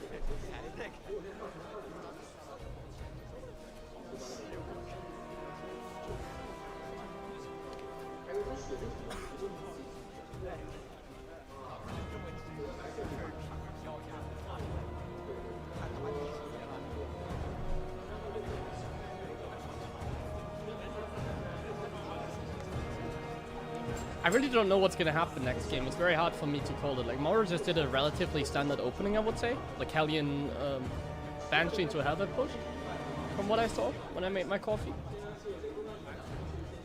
I think I take a break, by the way, so I'm gonna try and squeeze in one more coffee. Should I? I have enough. And the machine is still on. Might as well. If the game starts, I'll be there.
Come on.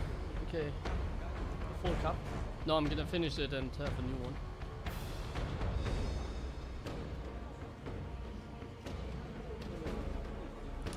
I think Maru could go for Proxy Rex.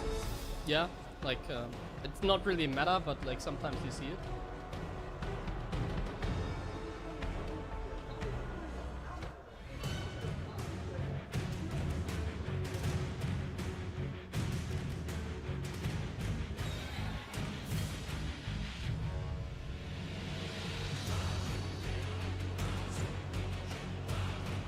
I think the chances of a Proxy Rex are like less than 20%. So it's not very likely. I think it's more likely he's gonna play CC first. But I don't think against Reynor he's gonna do that now. But I think it might be CC first, if anything.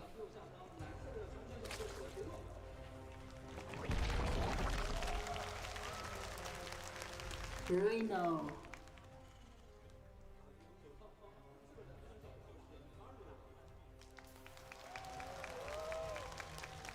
Maru. Jo, hi, Xung. Alles klar bei dir?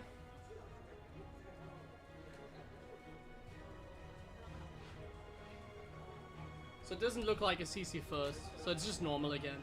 I mean, that's the most likely. Just don't really see, like, cheeses anymore like that.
Okay, just one more minute. Oh, greedy mode.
Alright, that was my last break.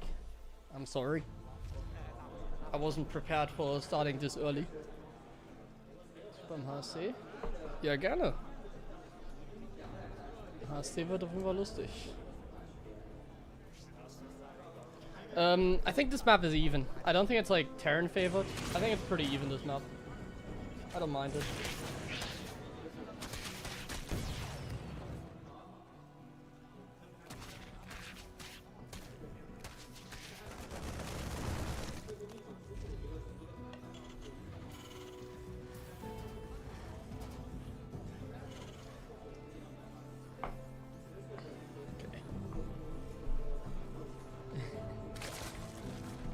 Okay, so it was a double eBay opening. Let's see if it's gonna be Adrax or once again normal by Maru. Is it gonna be an Adrax or not? Yeah, the milk is heated up. Let's do something.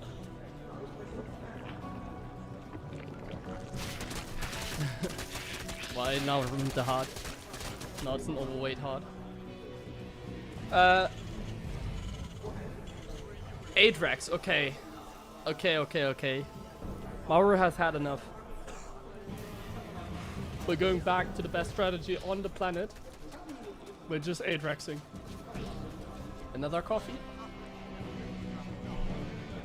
Yeah, I mean, I like to get 3 on the weekend, you know.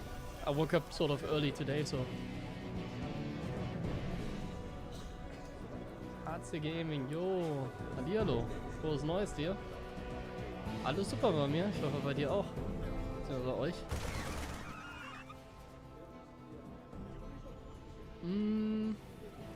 I mean, this is a very, like, boring game, because, like, Maru's just gonna stay AFK and then he's gonna Adrax with Widow Mines.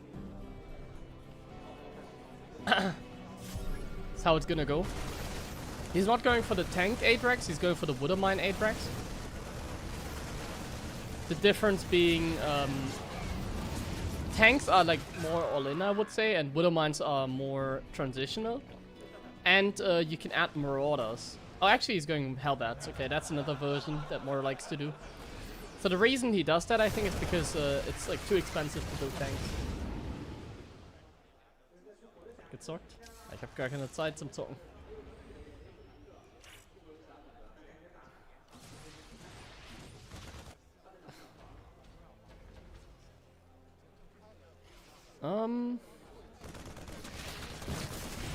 I mean, he's waiting for 2-2, that's what I mean with boring game. Like, we're just waiting for 2-2 and then we're gonna commit.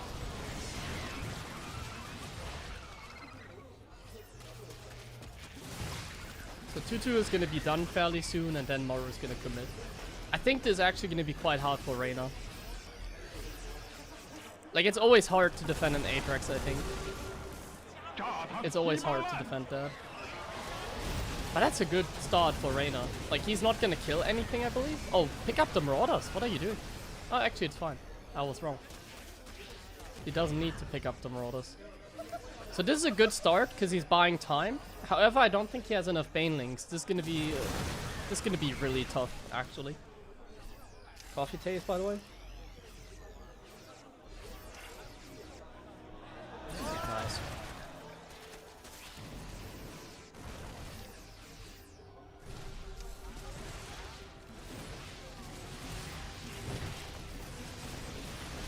So we're gonna see the 3-3, so there's a little bit of a transitional Atrax.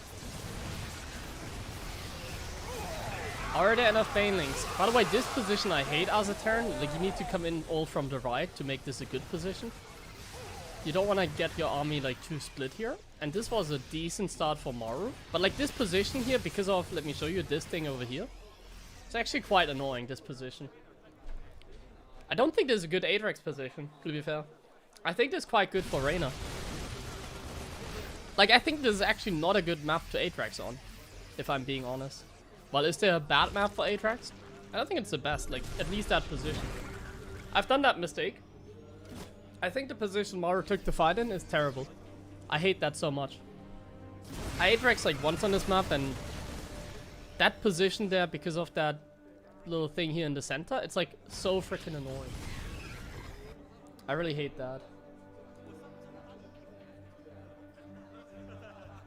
Doch zum HST dieses Mal. Cool. Ja, wird sich lohnen. Besonders wenn das eine oder andere Bierchen magst. I definitely got a trauma on this map. Like, it's like such a bad position. I can't stop talking about it. Does Maru have a... No, he doesn't have another base. He's actually like floating over the main base commands and he's super all in.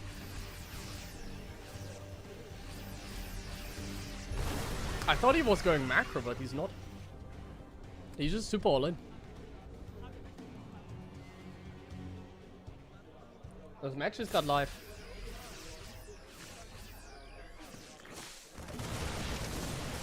Like, if anyone can make a transition out of it, it's obviously Maru. Like, I would be super all in, but I'm sure he can make this a late game as well. Oh, this is a bad start. Ah, that was expensive. That was so expensive.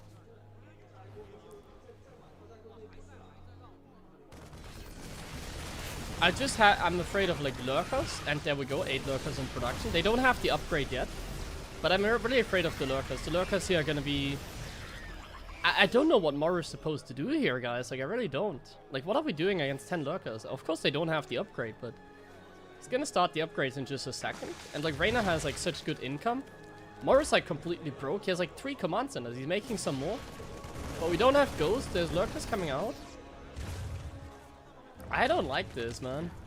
I really don't like this a single bit for him. Hold position, lurkers! He's not paying attention! That was brilliant by Reynor. He did not pay attention either. He thought it was just the queens, but it wasn't. And now the banelings here are hitting, because like Maru's army is kind of trash. That is not it. So far, at least. Now being down in supply a lot, being down in income a lot. Yeah, guys. Kind of an anti-climatic ending to a great series, I feel like. But this is starting to look so bad for Maru that I would nearly say the game is over.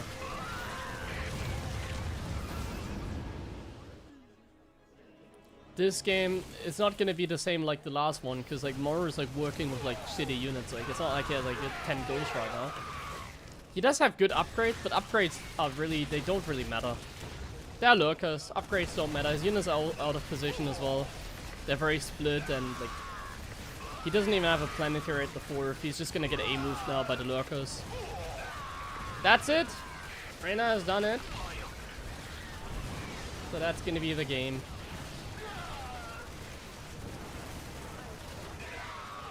That was a gate game if anything. Like, this is how my games usually look like against Reynor.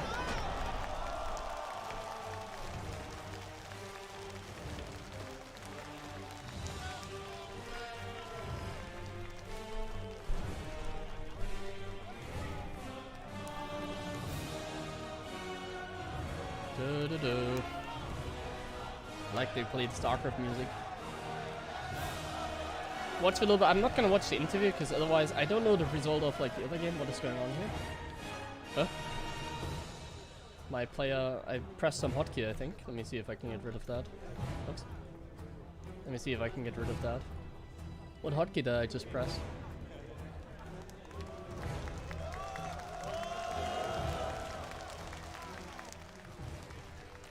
Fortunately, that happens at the end here, not in the beginning or something.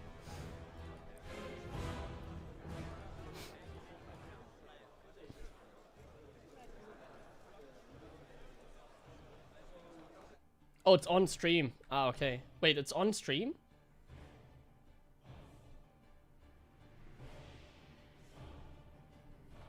What do you mean it's like on stream? Because it's in German, it's like on my end. I mean, we're done with this series anyway, so it doesn't matter. Let me see what happens if I open it again. Close and open.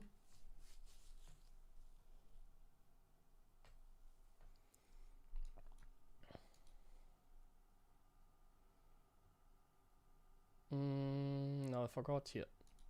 Open URL. Okay, so if I restart it, it usually fixes everything, right? Yeah, like now it's good again. But anyways, we're done with this.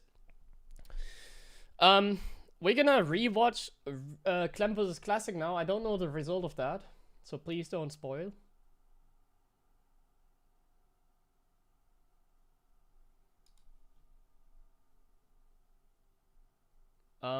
So I've recorded some of those games so that we have sound, but I wasn't able to record everything, so I'm gonna have to like rewatch them in a VOD from like Wardy. And then I can go ahead and... Second map we have sound, basically. Second map we have sound.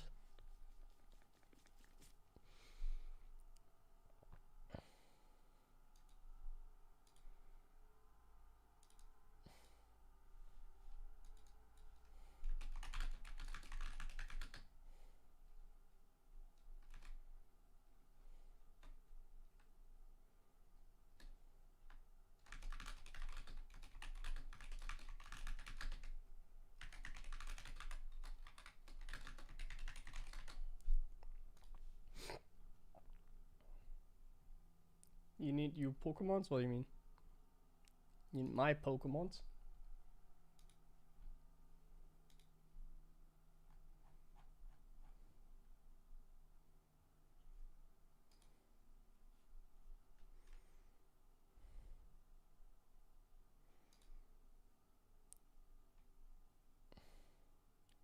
Okay, let me open up like some stream here.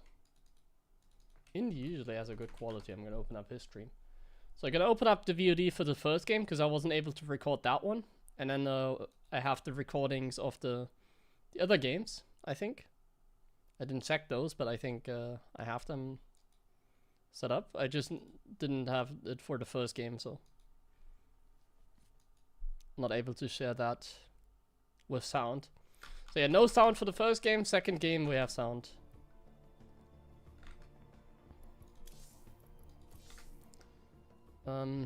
Let's start.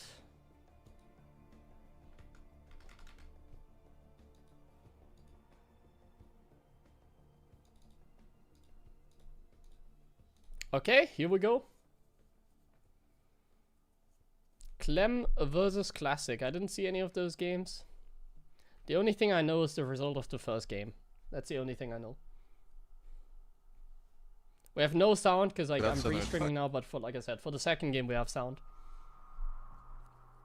No sound for this one, but sound for the second one. And the rest of the series. Play a little bit StarCraft in-game music, I guess, in the meantime.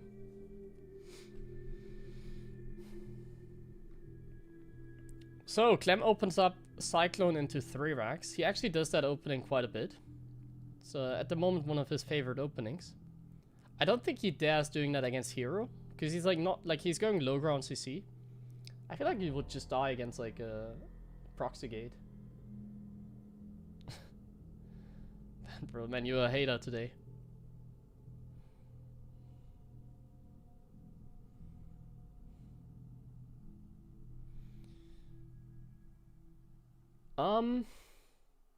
So it's gonna be a sentry opening. Like to see that.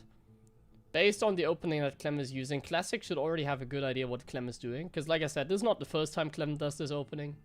He actually does it pretty often. So if, like I always say, if I know what Clem is like doing, he should know as well. Like if I know based on the Cyclone that Clem is probably gonna 3 racks and he's actually gonna go 3 racks, Classic 100% should know as well. And that's what it seems like, because he's building a Nexus. He does go for a Sentry. I think that's always fine. Going Sentry is always good. Yeah. We don't hear anything about the game. See, this is what I meant. Like I said 3 times, I don't have recordings of the first game, so no sound. For the second game, we have recordings. 4th time I say that now. It's always going to be that guy that then has to ask. Yeah. Like this game started way earlier than I thought. Like the schedule said 10 AM, but it started like 9 AM. Like I woke up at 9 AM, I checked the stream and I saw this starting. But then I started recording like the second map with sound. I just came back, it's all good. Hey Gabe, no in-game sound. Nice rage bait. 10 out of 10. Gabe, where's the sound? Gabe, you realize we just hear the music but no in-game sound? Is this live?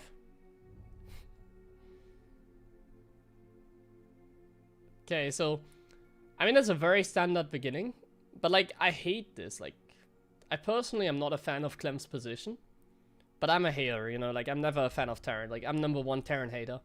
I think Terran sucks. So you're never gonna hear me say a positive thing here. I'm always gonna say this sucks for the Terran. The Protoss has to play without a monitor to lose this game. No, but seriously, like this opening of Clem is like the definition of like you're never ahead. This position or that opening that Clem is using, it always puts you behind every single time. If you play this opening, you're always behind. Let's see how Classic manages to throw this away. So it's gonna be a stim timing, and if you defend this stim timing, you're gonna be in an amazing position as Protoss. He's getting Storm, so he's like even getting like really big tech already. He doesn't have charge yet, but like Clem is being really careful, so it doesn't matter. charge is going to be in time. He doesn't have upgrades, I really like that. No upgrades means more units, and you don't need upgrades as a toss right now. Storm is more important. So, like, the toss position is quite amazing here. Toss position is quite amazing. Ja, Markus, ich habe den Kommentar auf YouTube gesehen. Wird auf jeden Fall nice, der Home Story Cup.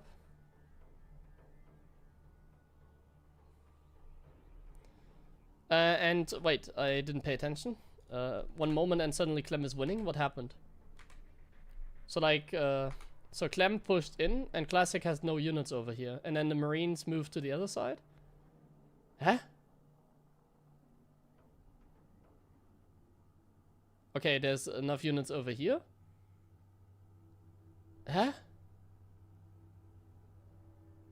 Why does Classic have 0 units in position here? And why is he not, like, fighting? Like, now he has no units anymore, but, like... Huh?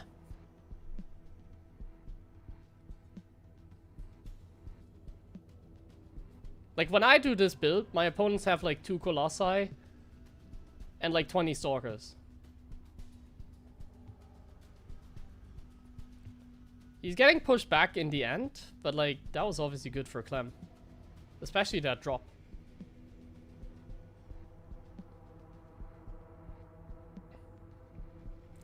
Maybe Terran's not that bad after all. Maybe I should just play like Clem. Like if I played, like it's a big map as well. Like if I played as like they have 1 million more units than me. Clem does it and like the Protoss doesn't even know how to A-move anymore. That's what it feels like.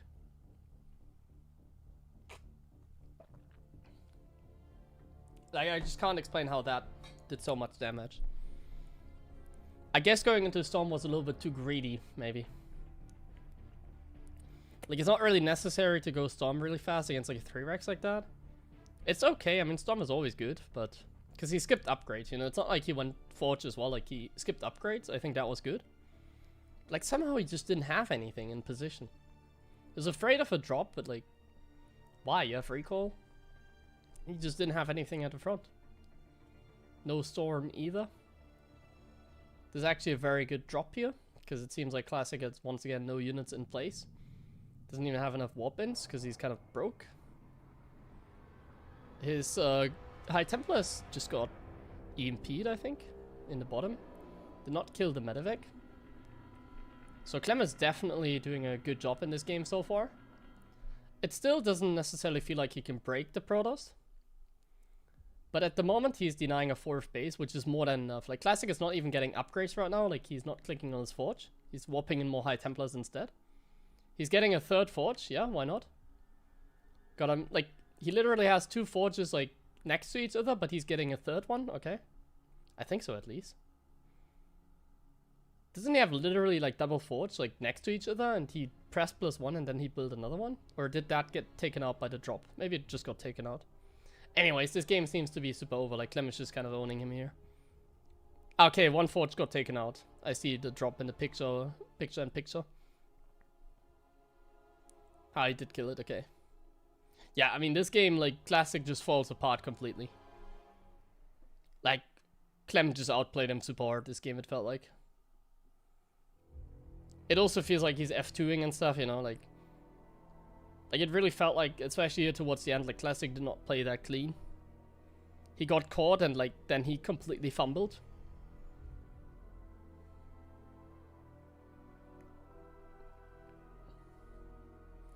I can't wait to play this build on the ladder myself for the first time, and then I just get owned by, like, anything.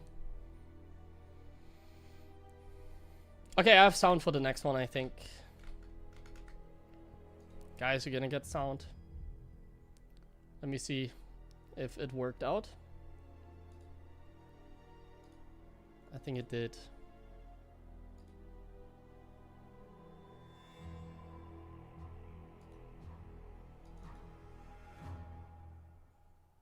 Ah yeah, but I, like here I started the game late. So I do have sound, but we missed like the beginning.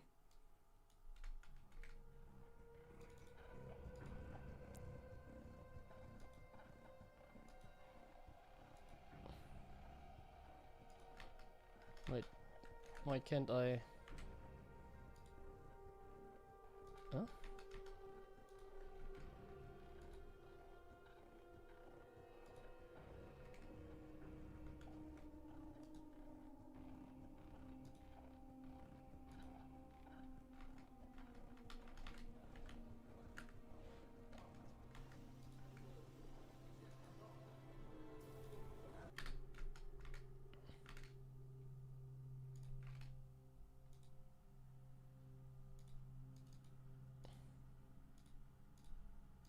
There we go. Is there sound? Yes.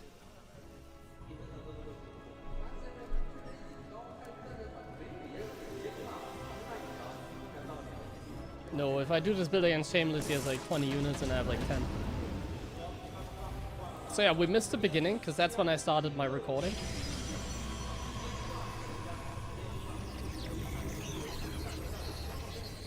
You need to tell me once again if the sound is like fine. Or if it's too loud. Especially during big fights. So we see a standard build by Clem, and we see a Dark Templar build by Classic. So Clem is doing like a really standard Woodermine drop. I'm not sure what exactly he opened up with. I guess it was maybe Reaper Expand, triple mine. Dealing some damage over here. There's DTs coming, that's what we saw. So there are DTs coming, but where are they at? They seem really late. And now they got spotted before they hit. There they are. The Raven is about to come out though. But the DTs are still doing some good damage. They buy a lot of time as well, create like some chaos. So this is decent, but like not amazing. Like even, some might say.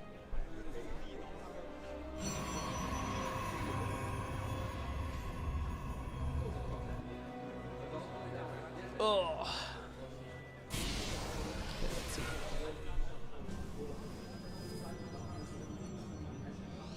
High Templar as it is. Classic, big fan of the High Templar. And I agree, High Templars are amazing. I mean, Toss has like pretty good options. Like playing Stalker every game is like so fun to play. And then you get to choose what you do, you know. There's like different play styles you can go for. Storm is good. I think it really comes down to though, like, not doing the same thing over and over again. Like, if you sometimes go Storm and then sometimes Colossus, then that's the best thing to do, I believe. But pure strength, I think Storm is like the best you can do. I do think Storm is like the strongest. Because you can stay on 3 base a little bit longer and go up to like a higher probe count, because then it's like worth it to take the gas.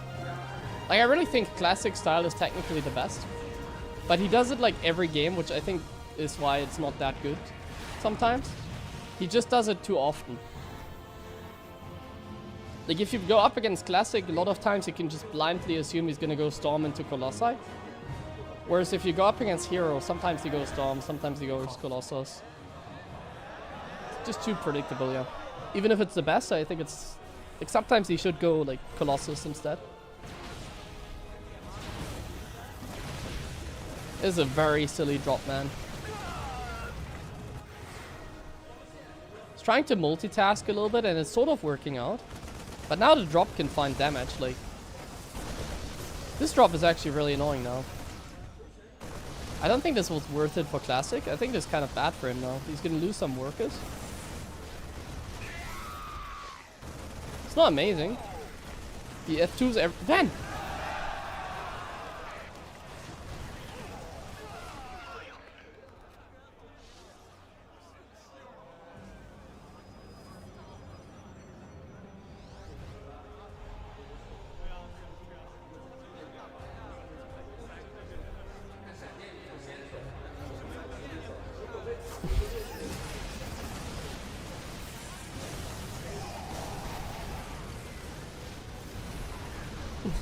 Archon into prison, man. And he just loses that like that. Come on, like... I know Classic is a better player than me, but like... If you see stuff like that, you can tell who's the better player in this series, I feel like. Not even close so far. Clem is owning this game as well. Like, this push is so strong. That was a fantastic early game for Clem. He's still behind because he's playing against a Protoss. But like, that was a fantastic early game. Because of that snipe. But like, bro, like... Really, Classic? Like, come on, like...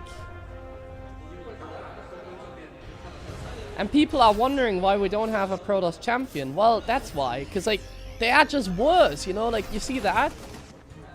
Like, send me a clip where Clem does that. Send me a clip where Cyril does that. I want to see that.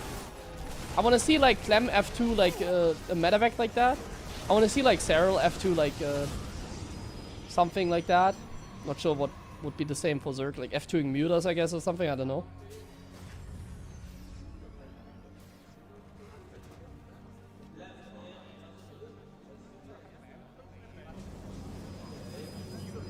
So yeah, I think so far Clem is playing better than his opponent. I think that's fair to say. But the Protoss is still Protoss. He has a 4th base before the Terran has a 3rd base. He has Storm before the Terran has any Ghost out, obviously. I mean, that's normal. Look at his probe count, it's looking amazing as well. Like, the macro of the toss here is still amazing now. We're getting double Robo Colossus. We're defending in both positions with Storm. Storm here really good against the Wooder Mine, by the way. Even kills the Raven. The Raven is not that important anymore, but still. Nice. So, like, Clem is really playing his heart out now. But, like, this is exactly what I say that a lot today. This is exactly. But basically, this is what I don't like in the current meta. He's actually getting stuff done, but you're not really meant to get stuff done, if you know what I mean. Because here you see the difference between, like, Zerg and Toss. Yeah, Zerg and Toss. Like, here, for example, by the way, that was sloppy. Like, right here. Take a look at that. So that was a sloppy moment by Clem. But, like, there's a lot of stuff happening right now, so I can kind of understand. But, yeah, that was sloppy by Clem. And, yeah, that was just bad by Clem. I think the Warp Prism was still worse. Because it was, like, at a time where nothing is happening, you know? Like, he just F2'd that Warp Prism when, like, literally nothing was happening. Whereas here there was a lot of stuff happening. So, I can't really blame him for that much. Like, he got the double Robo, for example, yeah. That Nexus is misplaced. You saw that Nexus? Bro!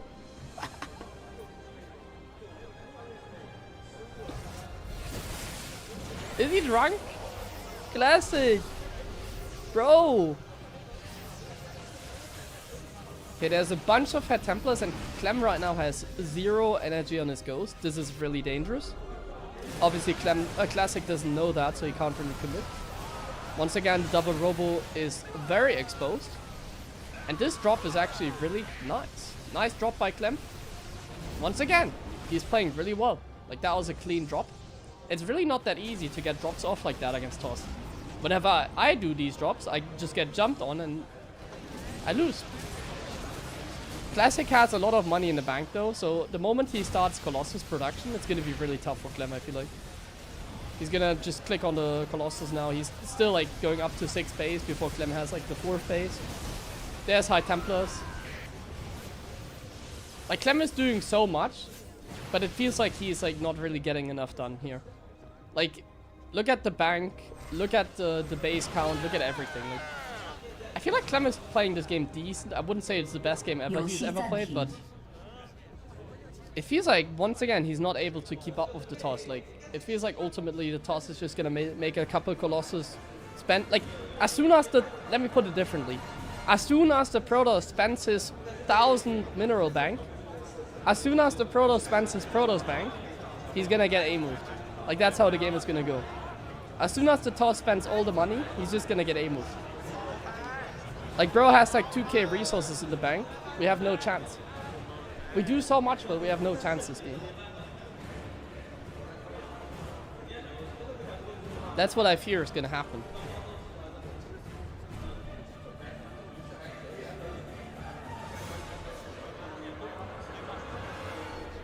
Look at the bank. Look at Classic's money. And he's already building 2 Colossi. Look at Classic's money. Bro, spend your money. Click on upgrade. Spend your money, bro. Okay, he built another couple of Colossus. Now he spent his money a little bit. So he's chrono boosting out the Colossus. Come on, please get upgrades, so. Classic, get upgrades and I'm happy. Get upgrades and I forgot. Yeah, thank you. Okay, all good. I'm in peace now. He spent his money, guys. I'm in peace. He spent his money. And we all know what that means. We're in for a treat here. We're in for the ultimate A move. 1,000,000 High Templars, 4 Colossus. Never-ending storms. We're in for a treat, guys. We're in for a treat. Protoss on 1,000,000 bases, Terran stuck on 4, barely on 4. Oh my god, this is gonna be fantastic. We're gonna get stomped to oblivion, I think. We'll get stomped so hard that Clem in the next game might say, I don't want to play anymore. Look at this juicy High Templar count. Obviously, if there's an EMP landing, it's really bad for him. But this is the one thing Classic is the best at, I think. It's a High Templar control. His High Templar control is actually really freaking good. He's the best at like pushing in with High Templars. Let's see if he does it. Seems like he's pretty chill though. Like he's not doing anything. Like the longer this goes, the better for Clem, I feel like. Like I thought Classic was about to A-move, but he's taking his time. There's the first zoning storm. There's the next. And now we go deeper and deeper. The Stalkers have to blink on the side to the Vikings. Okay, so far so good for Clem actually. So far Clem is doing a good job here, defending. It seems impossible for Toss to find the storm that he needs. Clem is cooking. This is essentially, as long as we don't die, like TVP early game is actually really easy for Terran, I think. We're still not there. Like Clem needs to get all the upgrades. We don't have 3-3, we don't have medevac upgrade, we don't have Liberator range, we don't have +2 for the libs. We don't have a good ghost count, we don't have a 5th base. Like we're still far away from the late game. But like the longer this goes and the longer the fights go like this, Clem is fine. Like Clem is doing a Classic needs to do something. If he doesn't do anything, I think he's gonna be in a bad spot. However, like look at the ghost count, I just realized. Clem has no ghosts basically. Right now he has a single EMP and that's it. Just have a single EMP and that's it. So interesting enough, Clem is taking the top right base and not the bottom one. I usually take the bottom one, he doesn't. He sent one Cloak Ghost forward, got a decent EMP, but there's still 1,000,000 High Templars with Storm.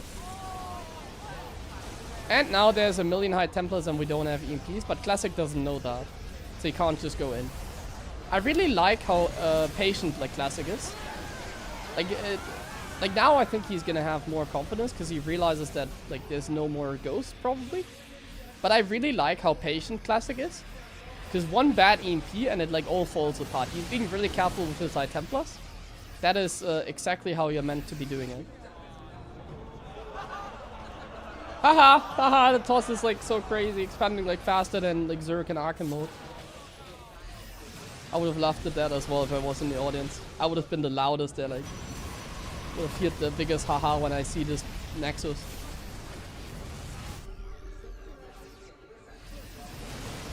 So now there's enough ghost. But now you see the issue. Guys, tell me what's the issue here. What is the issue in this fight besides that the numbers are not that good? I think the medevac energy is running pretty dry here. The medevac energy is running extremely dry right now. Medevacs have 0 energy and that's a huge problem. And we're only at 120 supply now as well, so that's a problem as well. So this is keeping the Terran small. That was a great fight for Classic. It might not have been cost efficient, but look at the production tab. We're getting 3 Colossi at the same time. He's having the time of his life because he's out expanding the Terran by quite a bit. Man, this game is like so enjoyable now for Toss. I want to take over, man. Send me to China. Send me to China. I want to play this game now against Clem. I would win this from here.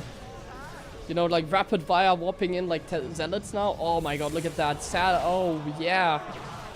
That's what we want. That's what we want. This is the most fun you can have in StarCraft, like playing this kind of game. Yeah, let's F2 everything back home against this 8 Marine drop.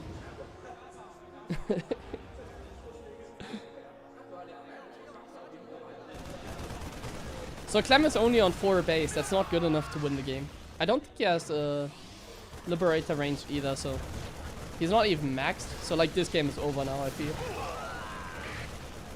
We're stuck on 4 base. The Toss has like 1,000,000 bases. The Toss has like a huge bank. Toss has like everything at this point.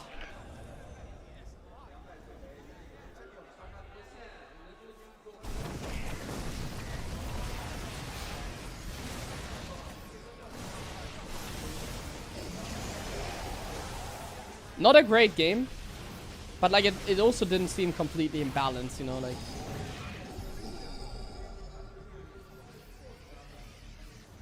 It's a little silly, but TVP is always silly. Like, it's normal that the toss is like expanding faster than any Zerg ever played. Like, Protoss nowadays is the Swarm, basically. Protoss is the Swarm. Protoss now is what they meant, like, Protoss is now what they were trying to do with Zerg in, like, Wings of Liberty or, like, Heart of the Swarm, like, StarCraft 2 in general. They tried making Zerg like the Swarm. Like, many units, overwhelming forces. But now, the Storm...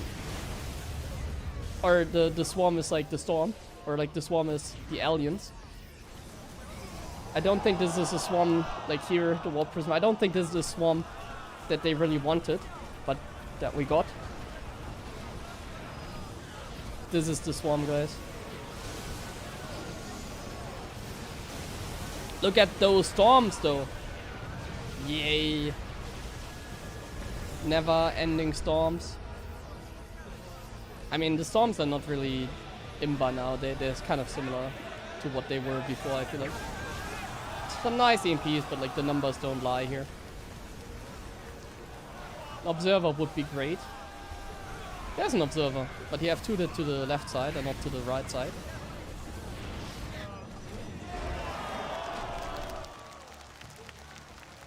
A Liberator's not good in PvP anymore. Well, it's hard to get them because they take a long time to build. And you need like range and +2 attack. He didn't have that yet. And like a couple lips are not gonna make the difference. Like in this case, like Clem couldn't afford them, basically. Guys, I need to run ads quickly. We need to run ads quickly.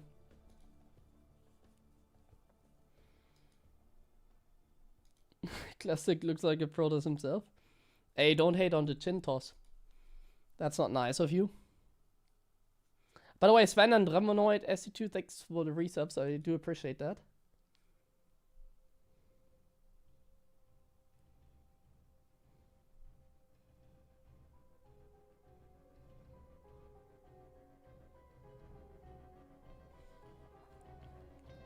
I think Liberators are only really necessary against, like, Disruptors, I think.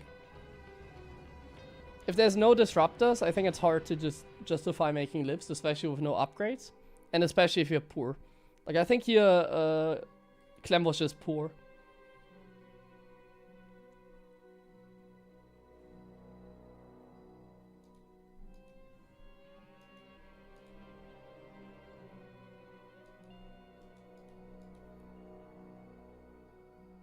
Okay, I'm just gonna run short ads and then we're gonna continue.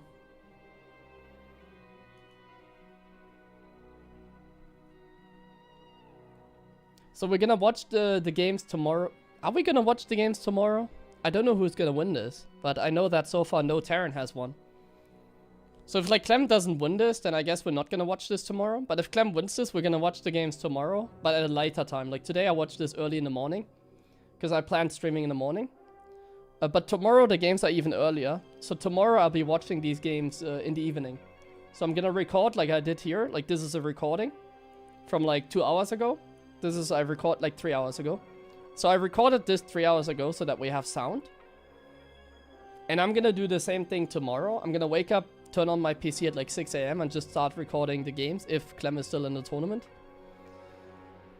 And then I'm gonna watch these games like later on in the stream. Hopefully with no spoilers. I'm gonna try to not get myself spoiled, but if I'm recording the games, it's kind of hard to not get spoiled, I feel like. But let's first see if Clem wins or not. That's kind of the first thing we have to see. Let's see. Wait, is there music in StarCraft here as well? Oh, I have double music on the entire time. Oops.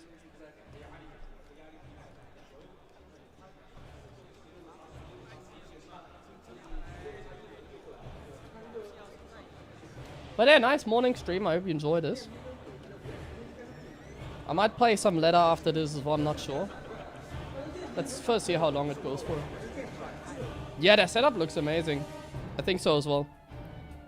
Like, this is really getting me fired up, like, watching offline StarCraft like this. This is exactly what I tried to do with my tournament as well. But not to this extent. Like, this tournament is, like, more like an EWC. This tournament is really, like... this is like a high caliber. Like my tournament is more like fun and just giving something to the community. This is like giving something to the community, and it's like a world championship at the same time. So they did a good job here. Like, can't hate on the Chinese guys here. Like usually, at least in the past, whenever like the Chinese guys they hosted like an event, it was like a laggy stream, bad quality, nobody was streaming on Twitch. But like now we have like a perfectly working like clean feed. We can watch the games high quality here on Twitch. And we see everything that is going on there. And we see like a big stage with like thousands of people there. Man, StarCraft is alive. Where are the haters now? That game? Where are the haters? Okay, let's continue. Oh, we see the maps here, by the way. Ah, first time I see Clem's veto, by the way. Taito, Citadel, and Celestial Enclave. That was kind of my feeling as well, that he vetoes like Celestial all the time.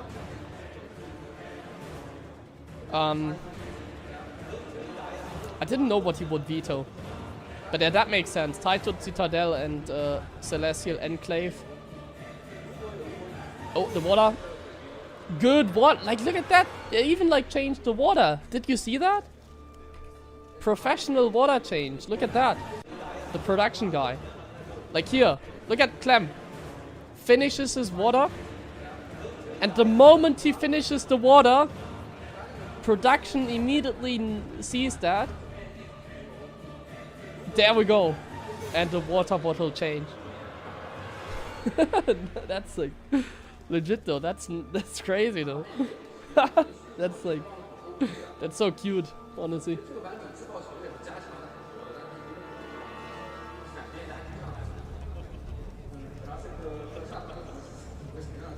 That's actually sick though, like the water bottle changed there instantly. Like that guy was waiting his entire life for that moment. He woke up that day and was like, okay, I have one job here. I have one job in this tournament. I'm the water bottle guy.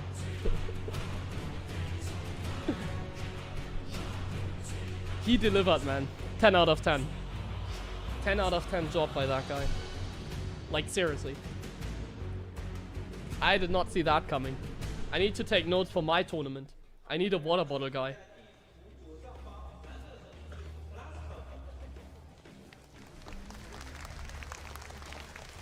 Classic.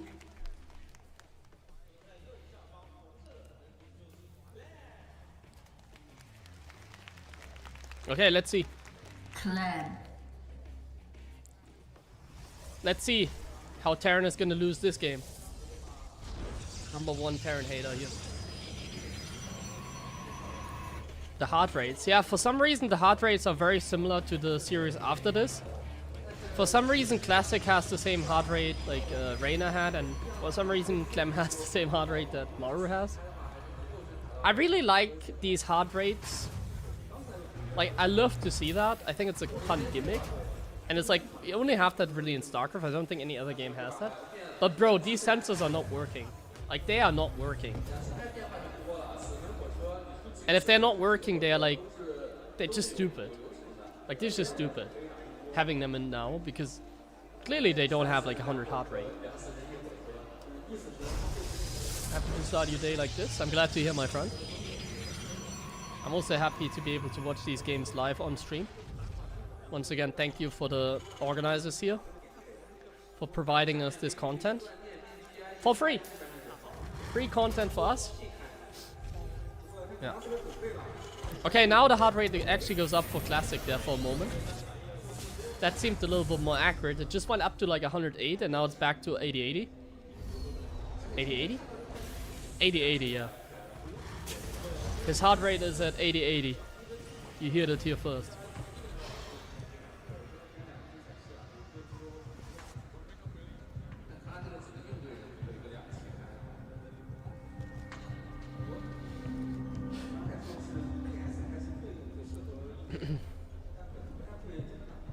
Okay, so Clem opens up double gas. And Classic doesn't open up Sentry. This is a standard game so far. Like it's meant to be usually. And we go for a cyclone drop here for Clem. A nice little cyclone drop by Clem to start off the game. You missed this tournament? Yeah, it was like at 9 AM. I'm glad to provide it to you now.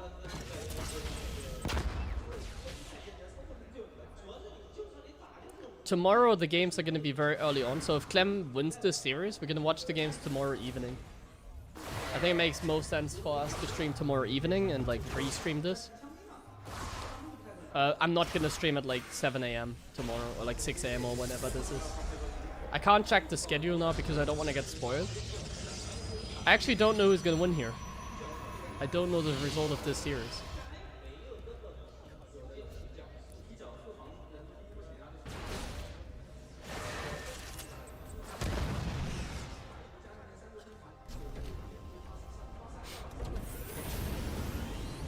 This is the opening I've played a couple times on the ladder recently. Clem definitely copied this from me. He goes very fast Cloak Banshee after the standard like Cyclone drop. It's a very standard opening in general. Classic does go for the late Sentry. So it's like the most textbook like classic game again, like he's just playing it safe. 2 base Storm it looks like for now. He doesn't take the 4th gas yet, he's only taking 1 additional gas. I'm not sure about toss builds, but usually I feel like they take the gas faster. So obviously Clem is not gonna get a lot of, oh my goodness, damage done. And this should really be a nice start for Classic. Like, the medevac being low HP is nice for him, for sure. But like, this is a pretty standard TVP start. Like, Terran doesn't really find any damage in the early game, so... This is usually how it goes. Like, he killed the worker, he lost the marine, he nearly lost the medevac. Like, Classic is also playing pretty safe, so... Just not a lot of stuff happening right now.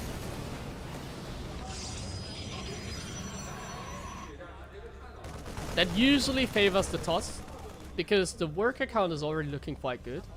Like, this is a fantastic start for Classic, if anything. He's gonna take the 3rd base now. Take the 3rd Classic. You have 600 minerals in the bank. So he's gonna take the 3rd base. He saw the Cloak Banshees.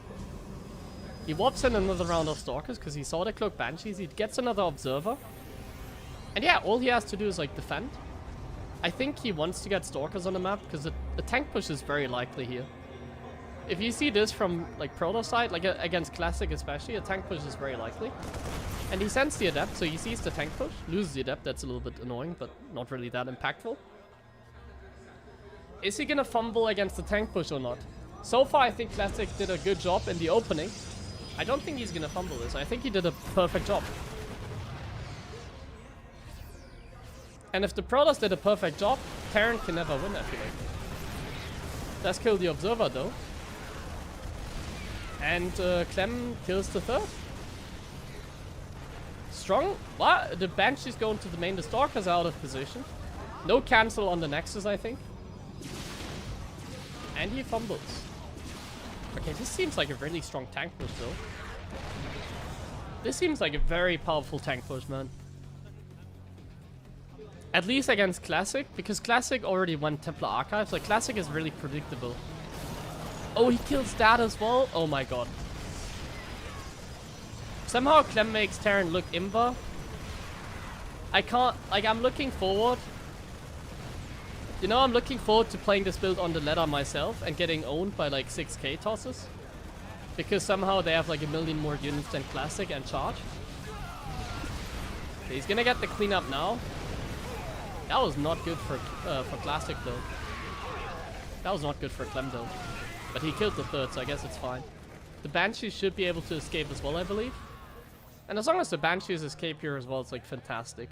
This is just fantastic. Banshees do survive as well. All we have to do now is like not take any damage to the follow-up attack. And he's gonna be in a nice position. High Templars are warping in though, so this is still a little bit dangerous for Clem. Please don't feed back that Banshee. That Banshee has no energy. He feedbacked the Banshee? Did he actually feedback it? He feedbacked the Banshee. Why do you feedback a Banshee with like 10 energy, bro? You're making me mad again. You need that energy for Storm. Why did you feedback that Banshee? It's not a big deal, but still. He feedbacked the Banshee with like 0 energy. I knew he was gonna do that. They always do that. It's like there's a Banshee with like 5 energy. Oh, let's feedback it. That's one last Storm. I disagree with that move. That is a nice catch though. Oh, okay, that was sick. Nearly got that Banshee. Oh, that Banshee goes down so quickly after that feedback. Okay. Clem's supply is still looking great. His production tab looking amazing as well. And he's getting a Liberator plus Viking for that 4th base position as well. The Imber position. Let's see if that Imber position even comes into play, because Classic, well, he's completely out of position. And suddenly his army just consists of High Templars and a Sentry. And he's just getting old. Classic, or Clem, picking up and leaving. He wants to make content out of his opponent. He's not committing. The Banshee comes in again. Find some more damage. And now it's starting to look really bad for the Protoss here. Banshee escaping as well. And Clemmer is never going to use F2. That Banshee is going to stay there for the rest of the game, I think. Ghost Academy, I feel like, might be a little bit late, but I don't think it really matters. I was afraid of a Storm push, but I don't think I'm afraid of a Storm push anymore. Classic's army is very split apart here. Oh, this is dangerous. This is dangerous. Don't commit here, Clem. Like, this is a bait. Blink? Nice. Good Storm on the Withermine. This is still dangerous for Clem. I'm not sure what's the correct play here. That army is definitely going to clear the Zealots for free. Is the base trade really the best thing here? Lifting the command center is definitely the play. Does he still have the bunker in the natural? Take a look at the natural. There are some Withermines, there's a Liberator, there's an eBay wall. He was prepared. Good job by Clem. This run by is definitely the play. I mean, he was very hard anyway, so felt like he couldn't have made a mistake here. And that should be game. Clem is even going to be able to defend this easily. Some style points with the EMP there as well. No more Storms left, and if there's no more Storms, the SCVs are going to kill everything. The SCVs are going to clear everything. The Withermines can always blow up a unit. And eventually he's going to clear it up. Classic floating a lot of money, but he just can't spend that. And a very convincing game for Clem. That tank push was really powerful. And he also seems to be quite pumped. Grabs the new water bottle, probably wondering, didn't I just finish that water bottle? How is it still full? Why is Gabe not playing? They invited the top 8 players of the world. I'm not part of the top 8 best players of the world. So I didn't get an invite. I'm not good enough. I think it's also like the top 8 from EWC they invited, so maybe that has to do something with it.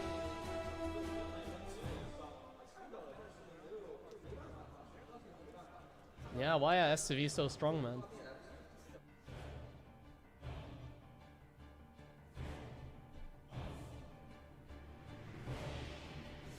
They should nerf the SCVs.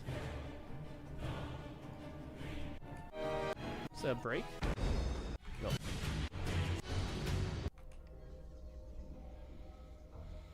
Okay, next one. Let's go. Classic. Classic.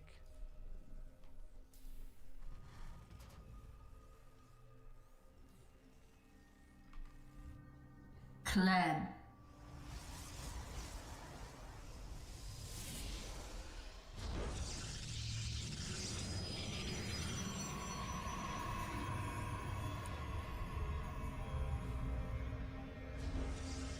That tank push definitely seemed powerful.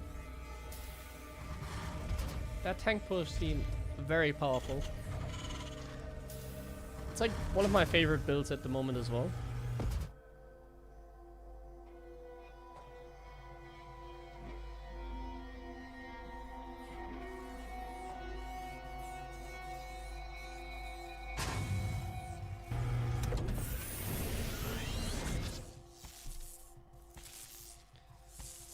It's just really one of those things. I feel like if I do that tank push or like the stim build in the first game, I don't know, man. Like against specific toss, it might be good, like against classic. But at some like when I do this, I lose to like 6k players. They just have like a million stalkers and just blink on my units, and I lose everything. Like mal Top 8? Ja. Top 8 schon, würde ich sagen, ja. 2022. Im Sommer. Frühling. Das war auf jeden Fall meine Zeit mal. Good question, actually. Was I ever top 8? I actually don't remember. I had like at some point like a really peak. Let me see. When was my peak? On the Legolag.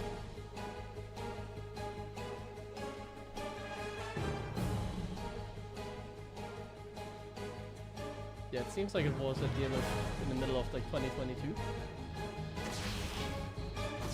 Okay, so it's a Hellion Reaper opening by Clem. Really standard one. Is he going for a reactor? It seems like it, because he's not getting another Reaper. Yeah, reactor into Water Mines, I guess then. Or is it Cloak Banshees again? What is it? Tech Lab or Water Mine? What is it gonna be? Water Mine.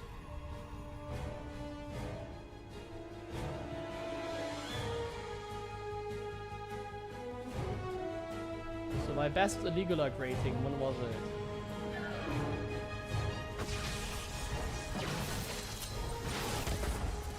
So my best Legolag rating was in June 2022. That was my peak. June 2022. I was ranked.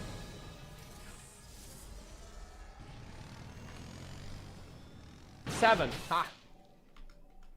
So here, I can show you what is going on here.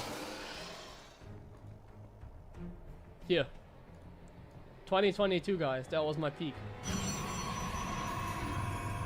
Look at the 3 green arrows here. Nice. Okay, so Water Mine drop against Hallucination. Can you even get the medevac across the map against that? Whenever I do this, the Stalkers just intercept my medevac in like the center of the map. And he's actually going double Water Mine drop. Wait, what is Clem cooking here? He's building 2 medevacs. What are we doing? We're building more Water Mines and 2 medevacs. I feel like he's really taking advantage of Classic being predictable. Clem is doing a really good job at that, I feel like. Like, Classic is playing the same over and over and over again. And, like, Clem is, like, so chill about it. He's just, like, skipping tanks. He's just playing greedy. Like, good job by Clem in this case. This is a good idea, at least. Let's see how it works.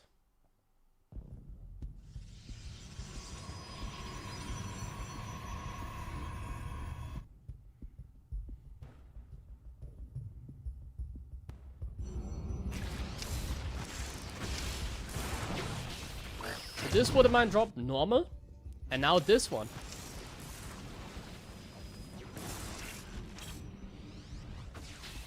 Doing something, like Clem has good multitasking, so this is like decent. As long as he's denying mining time, it's usually okay for Clem, because he has good multitasking, like saved that medevac really nicely. A lot of mining time loss. I'd say this was okay. Would I play this myself? Probably not. I feel like if I play this, my multitasking is not good enough to keep up with the macro. It's like one of those things that's like, if you do everything right, it's good. But I don't think I could play this. And I think you could never play this against like a max specs. If you do this against max specs, for example, he's gonna have like 4-gate blink in your face. And then you have 0 tanks, and then you just lose the game. So I think this is one of those things you can only really do against someone like Classic. So in this case, good preparation by Clem. That was very smart. And now, like, he skipped tanks, so he has really fast stim timing. The Stalkers don't find damage. He has stim before the Protoss has Storm in production, so that's really good. The Stalkers have to recall, kills 1 Stalker. So the Stalkers have to recall. And now Clem can just go across the map for free, and he still has 1 medevac here as well. This is a very nice opening. He goes for the drop instead, which is fine. Like, he knows that Classic goes Storm every game. So he knows that he doesn't have to worry about, like, pressure, you know? Like, if Clem goes against max packs, he has to worry about, like, blink pressure, he has to worry about a ward prison, he has to worry about, like, mini gateway units. But man, like, Classic is just playing, like, the Storm every game, the 2-base Storm. And Clem is really taking advantage now. The drop is completely unspotted. It's gonna enter the base. There's no battery either. There's no battery, not even Storm done. He's cooked. Like, Clem outsmarted him, like, so hard this game. Not even close. Nice feedbacks in this case. I'm a feedback hater, but here the feedbacks are obviously good. But this is, look at the supply. Like the drop is actually gonna kill him. Picks up the units, but like he can't even kill the drop. He loses everything here. He lost Storm, losing like a lot more probes, maybe even the sentry. The sentry picks up and is able. What the? Okay, yeah. Now he's just showing off. Okay, so we have a Terran in the round of 4. So we're gonna watch Clem vs Reynor tomorrow, I guess, in the evening. I'm gonna make sure to record that and hopefully maybe a Clem finals. Who knows? But that's nice. There's no Storm. Like, Classic has a bunch of High Templars, but he doesn't have Storm. He doesn't even have a Templar Archives rebuild because that's how poor he is. That's a nice move as well, by the way. Army in the bottom, denying the 4th base, and then the drop on the top. Clem is afraid of Storm, but there's no Storm. He's pulling back because he thinks he's getting Storm, but there's no Storm. There is no Storm.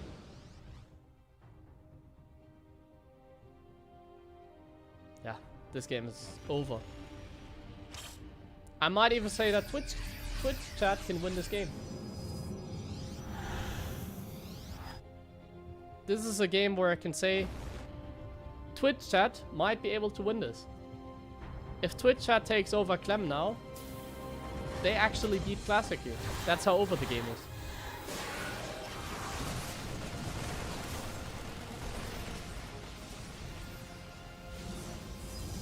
Oh, that's so PM, that Warp Prism.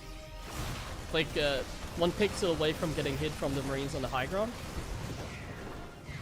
I don't overestimate chat. Chat is not that bad.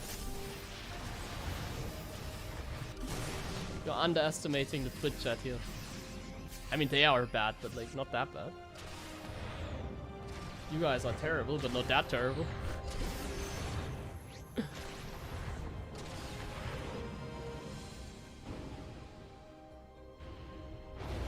Yeah, I mean, this game is like so over.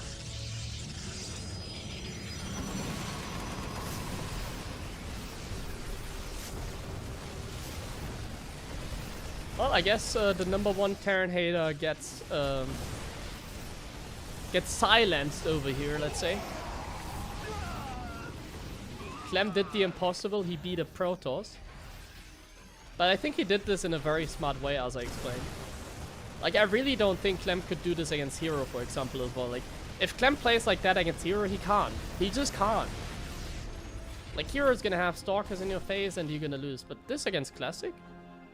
It worked out like a charm, like really did. The double drop, the fast dim, skipping tanks, double Widowmine drop, good multitasking, good macro. He just played well. Like,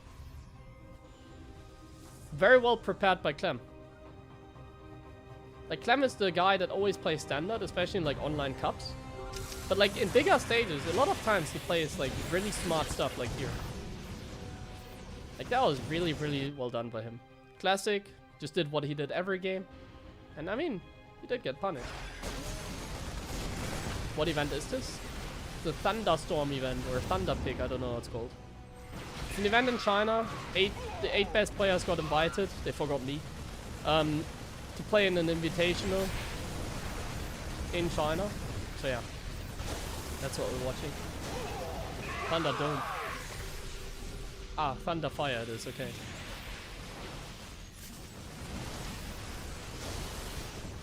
They didn't have my email address, so they didn't send me the invite. That's why I'm not there.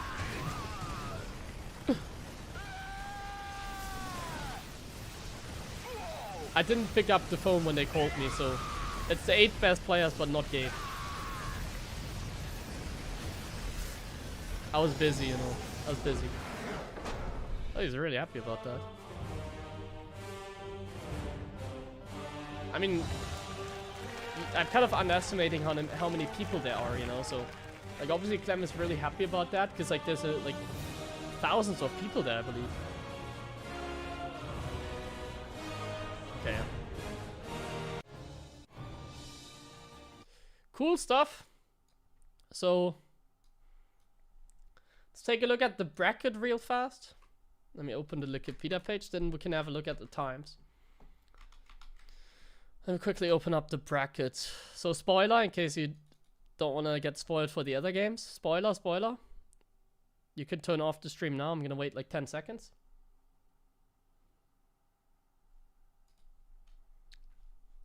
You can turn off the stream now if you don't want to get spoiled from any other games. There was Maru vs. Reynor today as well. There you go. Spoiler now. So yeah, we're gonna watch this, but look at this. We're not gonna watch this live. There's like, it doesn't make any sense.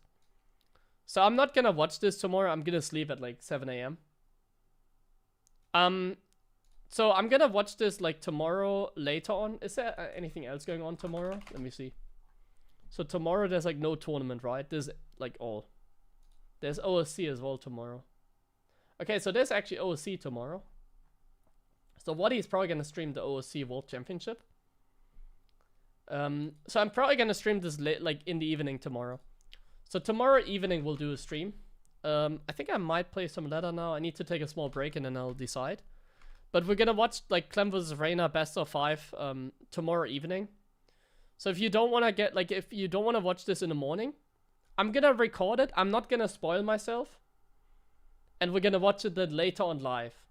And if Clem wins against Reynor, I'm also gonna watch the finals on stream live. So if you're a Terran fan and you wanna like watch my stream and you don't wanna watch like in the morning, I can recommend not getting spoiled tomorrow. I'll be there. I'll be recording the games with sound. Obviously there's always a chance that things go wrong, but like here the recordings were fine, right?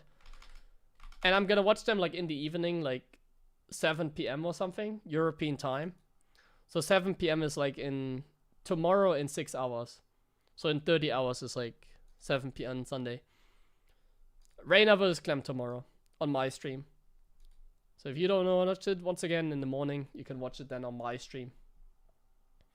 Now I think I'm gonna call it here, but before that, like I don't really feel like playing games, to be honest. Should we watch a little bit of Sarah vs. Hero? Because like, I mean now it's spoiled, but like I kind of want to see how the games went. I think we might do that. What do you think? I don't have sound for this series, but I think I'm gonna watch this. Let me see. Maybe I can. Did they post anything in Discord? Maybe. Is there any way to get sound? I don't think there is. But I might just like speed over the games because I think I'm gonna like watch like maybe faster. I don't have sound. That's annoying. Let me see. Oh, wait. Is there even sound here?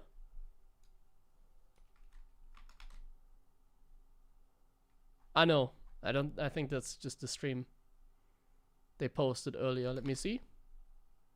Let me figure out if I can have sound. I don't think so. No.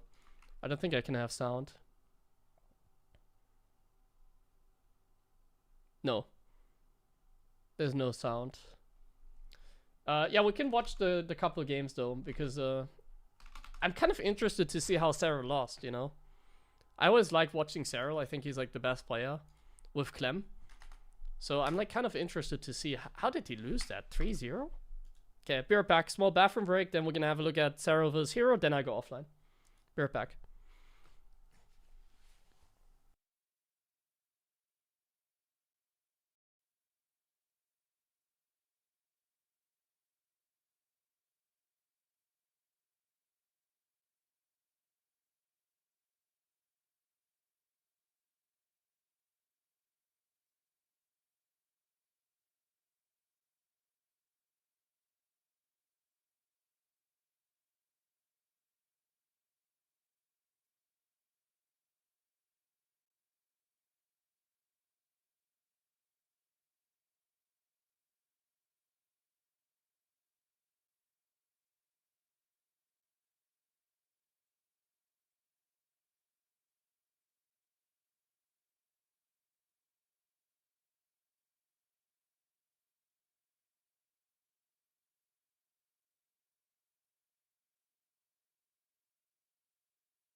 Okay,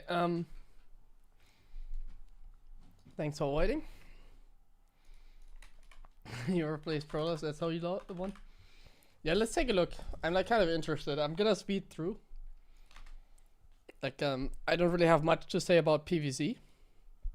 But I'm just kind of interested to see how the games went.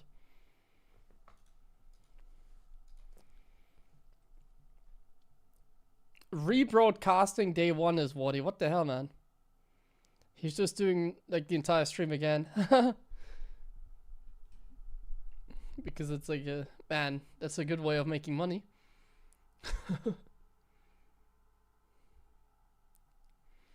He's just rebroadcasting the entire thing that he just casted. Wardy is a good businessman, man.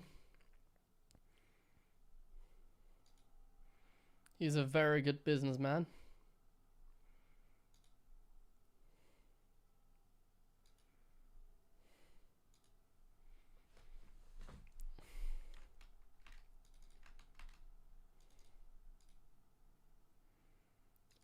Okay. So let's quickly watch the games.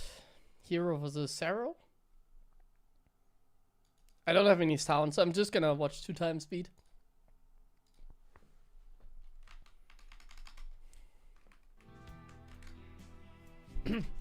So how did Saro like get Protoss here?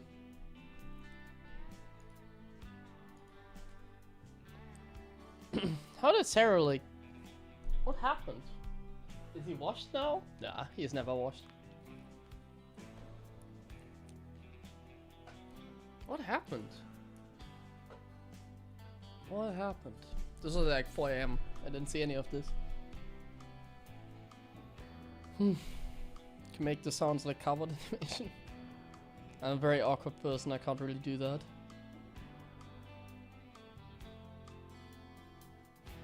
Forge! What?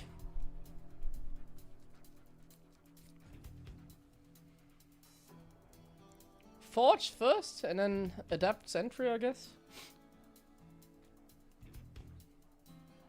+1. This is like a Wings of Liberty build. Twilight. Sarah's gonna scout actually with the Overlord. I don't think he's gonna lose that, is he? Close one. 1 hit away from dying. Zerglings kind of get in. No, they don't. Charge? Bro, he's playing StarCraft 1. Charge +1. We're playing StarCraft 1 over here. Is that a lag in production? +1. Templar Archives, Robo. Like, this build is all over the place, I feel like. I'm not a PvZ expert, but like, just everything at once on 2 bases. Archon drop with +1 charge. That is not really a thing, is it? +2 on the way before he has any units. What is happening here? How did Sarah lose this?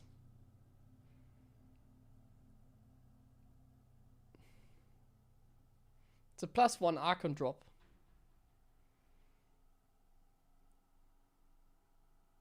+1 Archon drop. I'm getting a little bit of a headache watching at this speed. Let's watch this slightly faster, but not too much faster. So there's a bunch of +1 Zealots and Archons.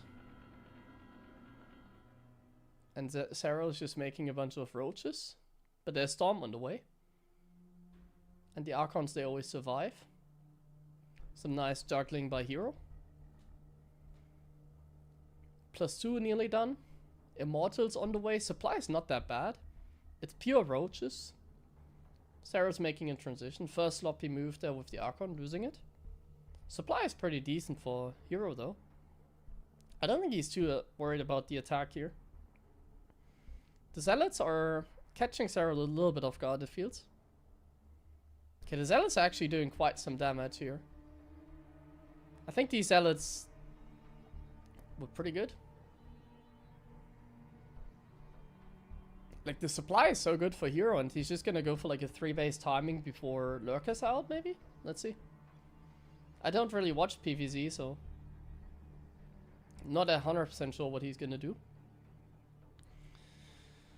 But from what it looks like, he's just gonna hit a timing before Lurkers come out. That's what it looks like to me. As a PvZ expert, as you know, I know what I'm talking about. It's a +2 timing before Lurkers are out. And it seems quite powerful considering how many High Templars there are. Just infinite storms. And he's like now already at the 4th base. Yeah. And it's just a strong timing somehow. Like somehow it is an incredible timing.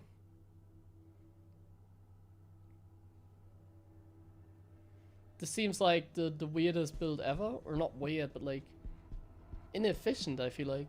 But somehow it, like, confusion tactics, I think. He used confusion on Cyril and it worked.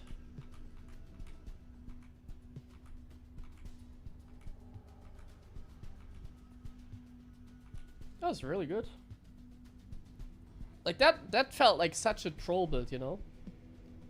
Like, Protosters always say you can't play anything but Oracle, and then I see this.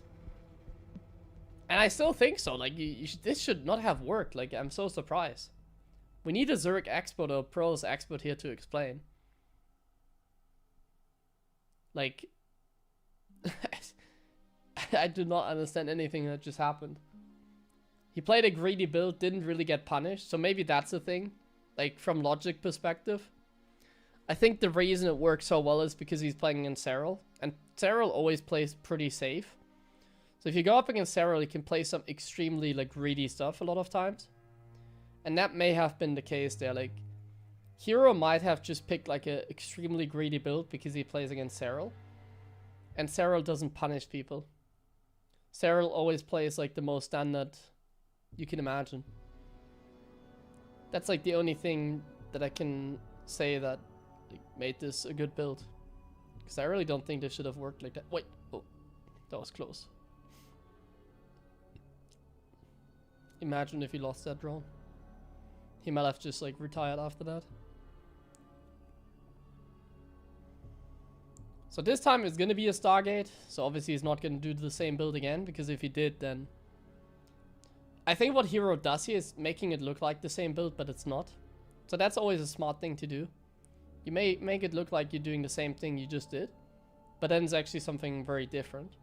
So Stalker first, it really very much looks like the same opening, but it's clearly not, it's a Stargate. So this might bait Cyril into making more Zerglings, so like, let's say take out the 3rd. I don't know what I'm talking about, I'm just making assumptions. And then if you make a bunch of Zerglings and it's like an Oracle, it's not good for you. Kind of my logic. Or you skip the spores or something. I don't think that's going to be the case, because it also looks like he just wants to kill the Overlord. But yeah, I like the idea of like playing something, making it look like a something else, like playing something that looks similar to what you did in the first game, but then it's like something completely different. I'm a big fan of that. I like that by Hero.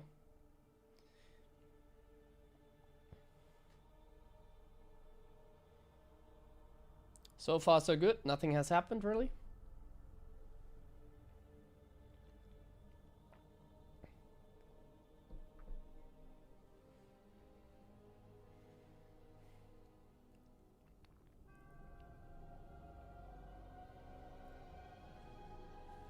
There's a bunch of oracles zooming in the center.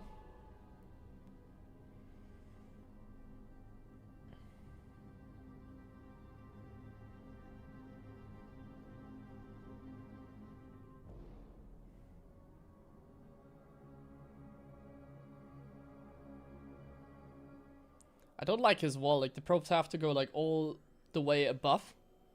So the distance from like the rally point, like when he's rallying probes to the 3rd. So like longer than if he just made the entrance in the bottom. I'm not a fan of the wall there, Hero. You can improve on that.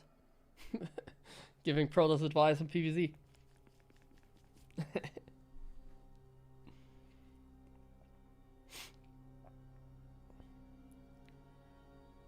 If he listens to my analysis, he's gonna be able to fix that next time.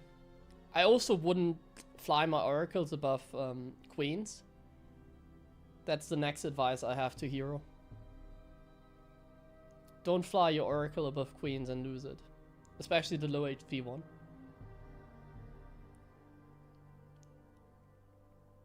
Okay, Archon drop again. So it's once again a charge opening. So very similar to the last game, just with oracles. So I guess we're gonna throw in the storm now and the +2 attack, and then so far it looks like he's doing exactly the same that he just did. Somehow it's dealing damage. I'm not sure how that's possible. Like somehow he just walks in with a bunch of zealots and archons, and Cyril had no units in position. Like I'm not a PvZ expert, but I think Cyril is not playing a very good game. I don't know if I've ever said that, but I think Cyril's not doing a good job. He seems to be sloppy here. Like, there's no way this should ever deal this much damage, I feel like. There's no way. And now he's just all-inning. He's like really desperate after that. It seems like one of those moments where like, yeah, okay, I should not have taken this much damage. It's just all in now. It's like the best way to win the game. Probably is, but there's already so much good stuff on the way. Like, Hero's getting Phoenixes as if there were mutas coming out soon. Hero's like blindly predicting mutas, I assume. But he's getting all in. So the Phoenixes are not as helpful, but he's just that far ahead. He just has enough units. He constantly builds Immortals. Defenses easily. Like, he's playing like Christiana, I think. He's playing like Christiana. Just a lot of Immortal production. He stays on 3 base forever. He doesn't care. I'm not sure. But especially this game really didn't feel like the best performance by Cyril. If I had to guess. I think he can play better than that. This didn't seem like the best Cyril. Like, it's like losing to the first Hellions against Terran. Like, that should never happen. Like, it's a very basic thing. You should not, like, Cyril never loses the game to like a single HeroMarine or something like that. Same with like here. Like, you're not meant to just lose against like a non-committed Archon drop. Like, it was just very basic pressure. It was not like some big all-in that he didn't defend. It was like the most basic pressure. Like 6 Zealots and like 2 Archons that just randomly walked in at like 7 minutes in the game. And somehow he was completely caught by that, even though he saw that before. And now he's like trying his best with like some Burrow Roach play. He's like trying to be as efficient as he can. But even though Hero's like floating a lot of money, like Hero's doing the right thing. Like, he's just not taking a 4th base. So like, Cyril's like trying to kill a 3 base Protoss. Like, Cyril's trying to kill a Protoss that is like essentially all-inning him on 3 base. That doesn't work. He's just dead. That was a bad early game, so he's really trying his best to come back, but I don't think it's gonna work. +2 attack for the Protoss as well. He's down in supply even though he's just making roaches. No? Crazy, man. Let's see what the next game has to offer.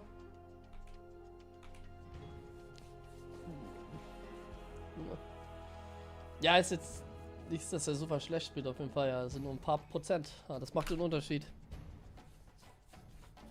Like, I'm not saying that Cyril is like playing like so bad. Like, it's like the small things, you know. It's like playing slightly worse. And if like sometimes like one small mistake is like or like one misclick even can make all the differences. Like, the game is so optimized that you gotta play very clean.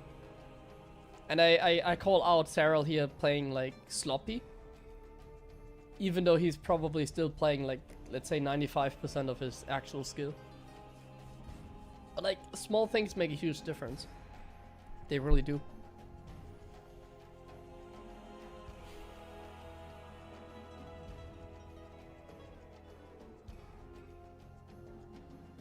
I'll go offline after this, by the way. I don't think I'm gonna play any games today. I'm just gonna call it after this. We had a good stream watching the games. There's the Thermal 2v2 Cup going on. Which tournament was this?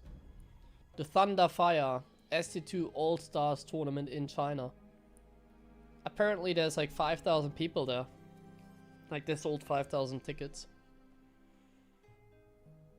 And they were playing this morning, but like at an unreasonable time. Like this match was played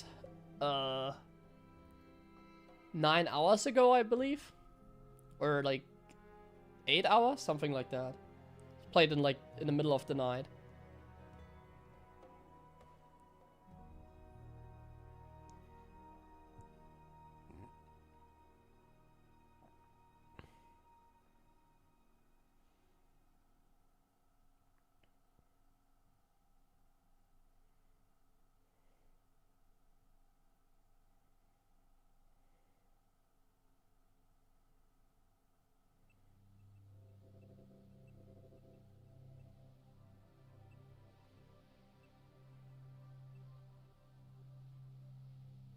I don't have sound for these games because I didn't record the clean feed.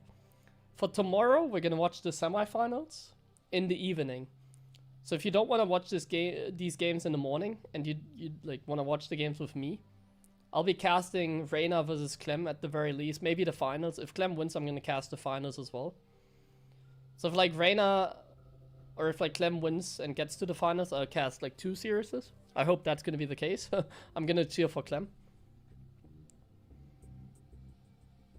If not, I'm gonna skip the finals. I'm not really too interested in like ZVZ, Reynor vs Solar, or like ZVP, Reynor vs Hero.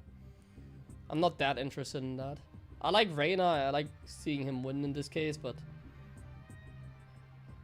there's no Terran, so I don't really care. Terran bias over here.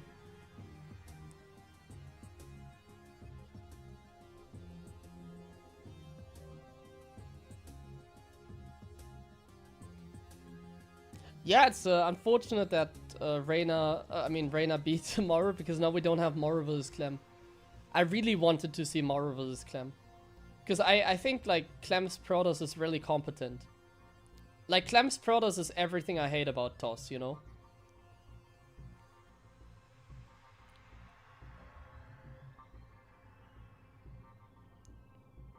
Like Clem's TOS is everything I hate about TOS, and like Maru seems to be the only one that can defeat it. There's like 2 matches I want to see. It's Maru versus Clem. And it's Clem versus Clem. Clem Protoss versus Clem Terran. These are like 2 matches I really want to see. One match is like literally impossible to get.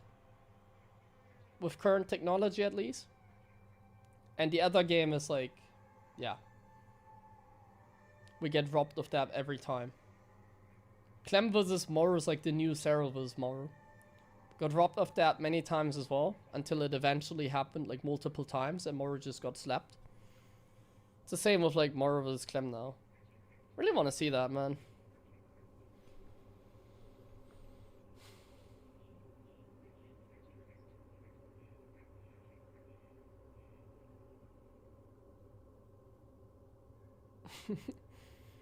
Yeah, and I need to learn how to play like Clem, and then we have it. So I didn't pay attention to this game, so it was like a pretty normal opening, right? It's PvZ, I'm sleeping when there's PvZ. And Cyril is just doing like a Hydroling Baneling timing here. And Hero is once again just camping on 3 base. Hero is just camping on 3 base, and Cyril is all-inning into it. Isn't that just really good for Hero? In fact, Hero is actually going for an attack. Hero is the one attacking Cyril who wanted to go for an all-in. He's losing some Hydras in the center. And now he gets A-moved? He just gets A-moved like this? I really didn't pay attention to this game. It's like PvZ, I zoomed out.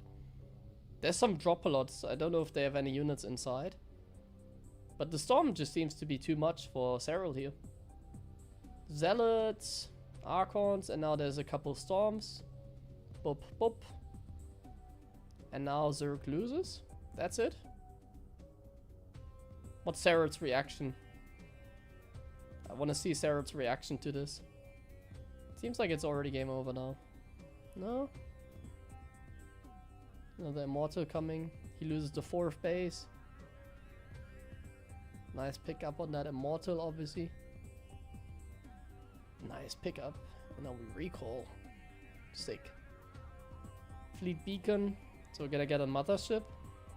I love how the toss is just staying on 3 base forever. He doesn't even think about getting a 4th until now. More High Templars. Sarah doesn't really have a lot of things to work with. The drop a lot is kind of nice. It's unexpected, at least. And the recall was just being forced. These are some nice Hydras over here.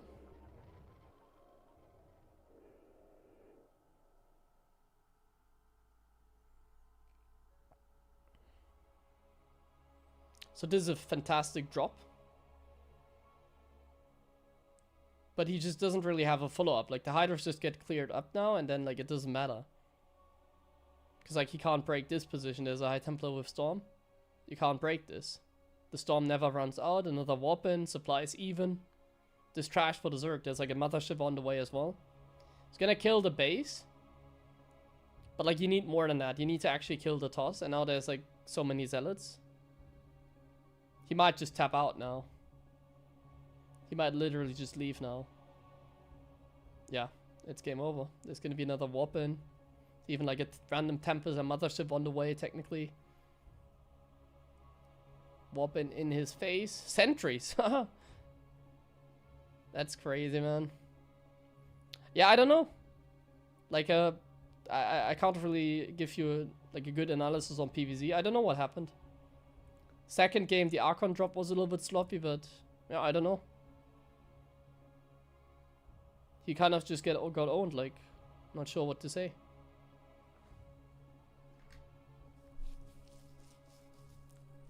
Not sure what to say about this.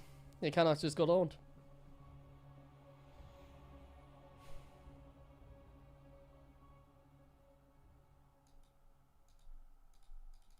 Good job, Hero, I guess. I mean, yeah. Not the, like, craziest games, you know, like, he kind of just got slapped, like, Hero stayed on 3 base, like, Cyril didn't play late game. I don't know what happened though. Like, if they were playing on a barcode, like, I wouldn't be able to tell if it was, like, Cyril was Hero either, you know. I watched the games, I'm still clueless, I don't know what happened.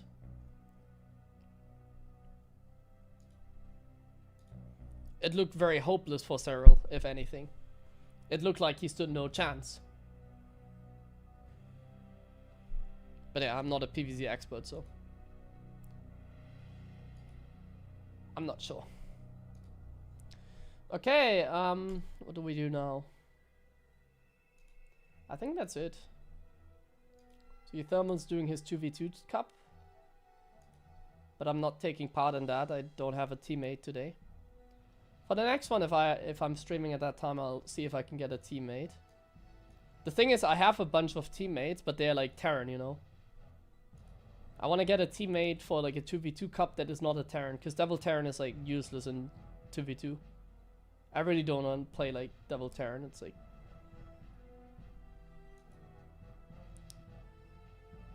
Did I watch Innovation? I'm not too interested in Innovation, to be fair. I'm not really interested in that series. I've said enough about Innovation yesterday. But like, I don't think he really practiced for this. Like, I think he's still a great player. He's obviously not like the best Terran in the world. Like, I would rate myself higher than Innovation, obviously, because he's like retired. So in terms of skill right now, I think I'm better than Innovation. Because he's retired. I think that's fair to say, but I have to emphasize that, because otherwise there's gonna be the haters in the chat again. But yeah, like, I'm not too interested in like Innovation. Showtime as a teammate? I think they already have like teammates. Not sure, not sure. I'll see for like the next time if anyone wants to play with me.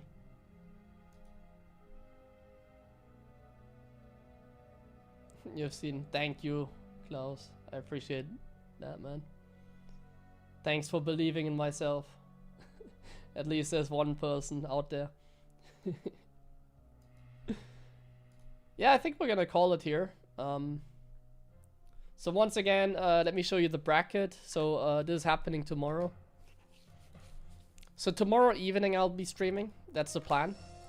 So for tomorrow I'm gonna stream in the evening. And we're gonna stream like Reynor vs Clem, because it's like in the morning. So I'm gonna stream in the evening so that you guys can watch this on my stream.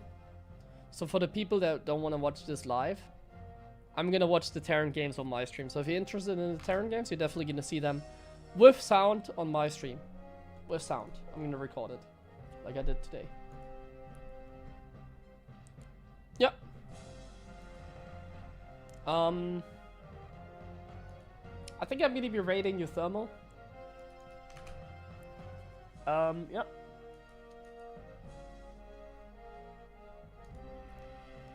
So thanks everybody for the stream. I hope you enjoyed it, and I'll see you tomorrow. Have a nice day, guys. See you. Have a nice day. Bye bye, people on YouTube as well. I see you.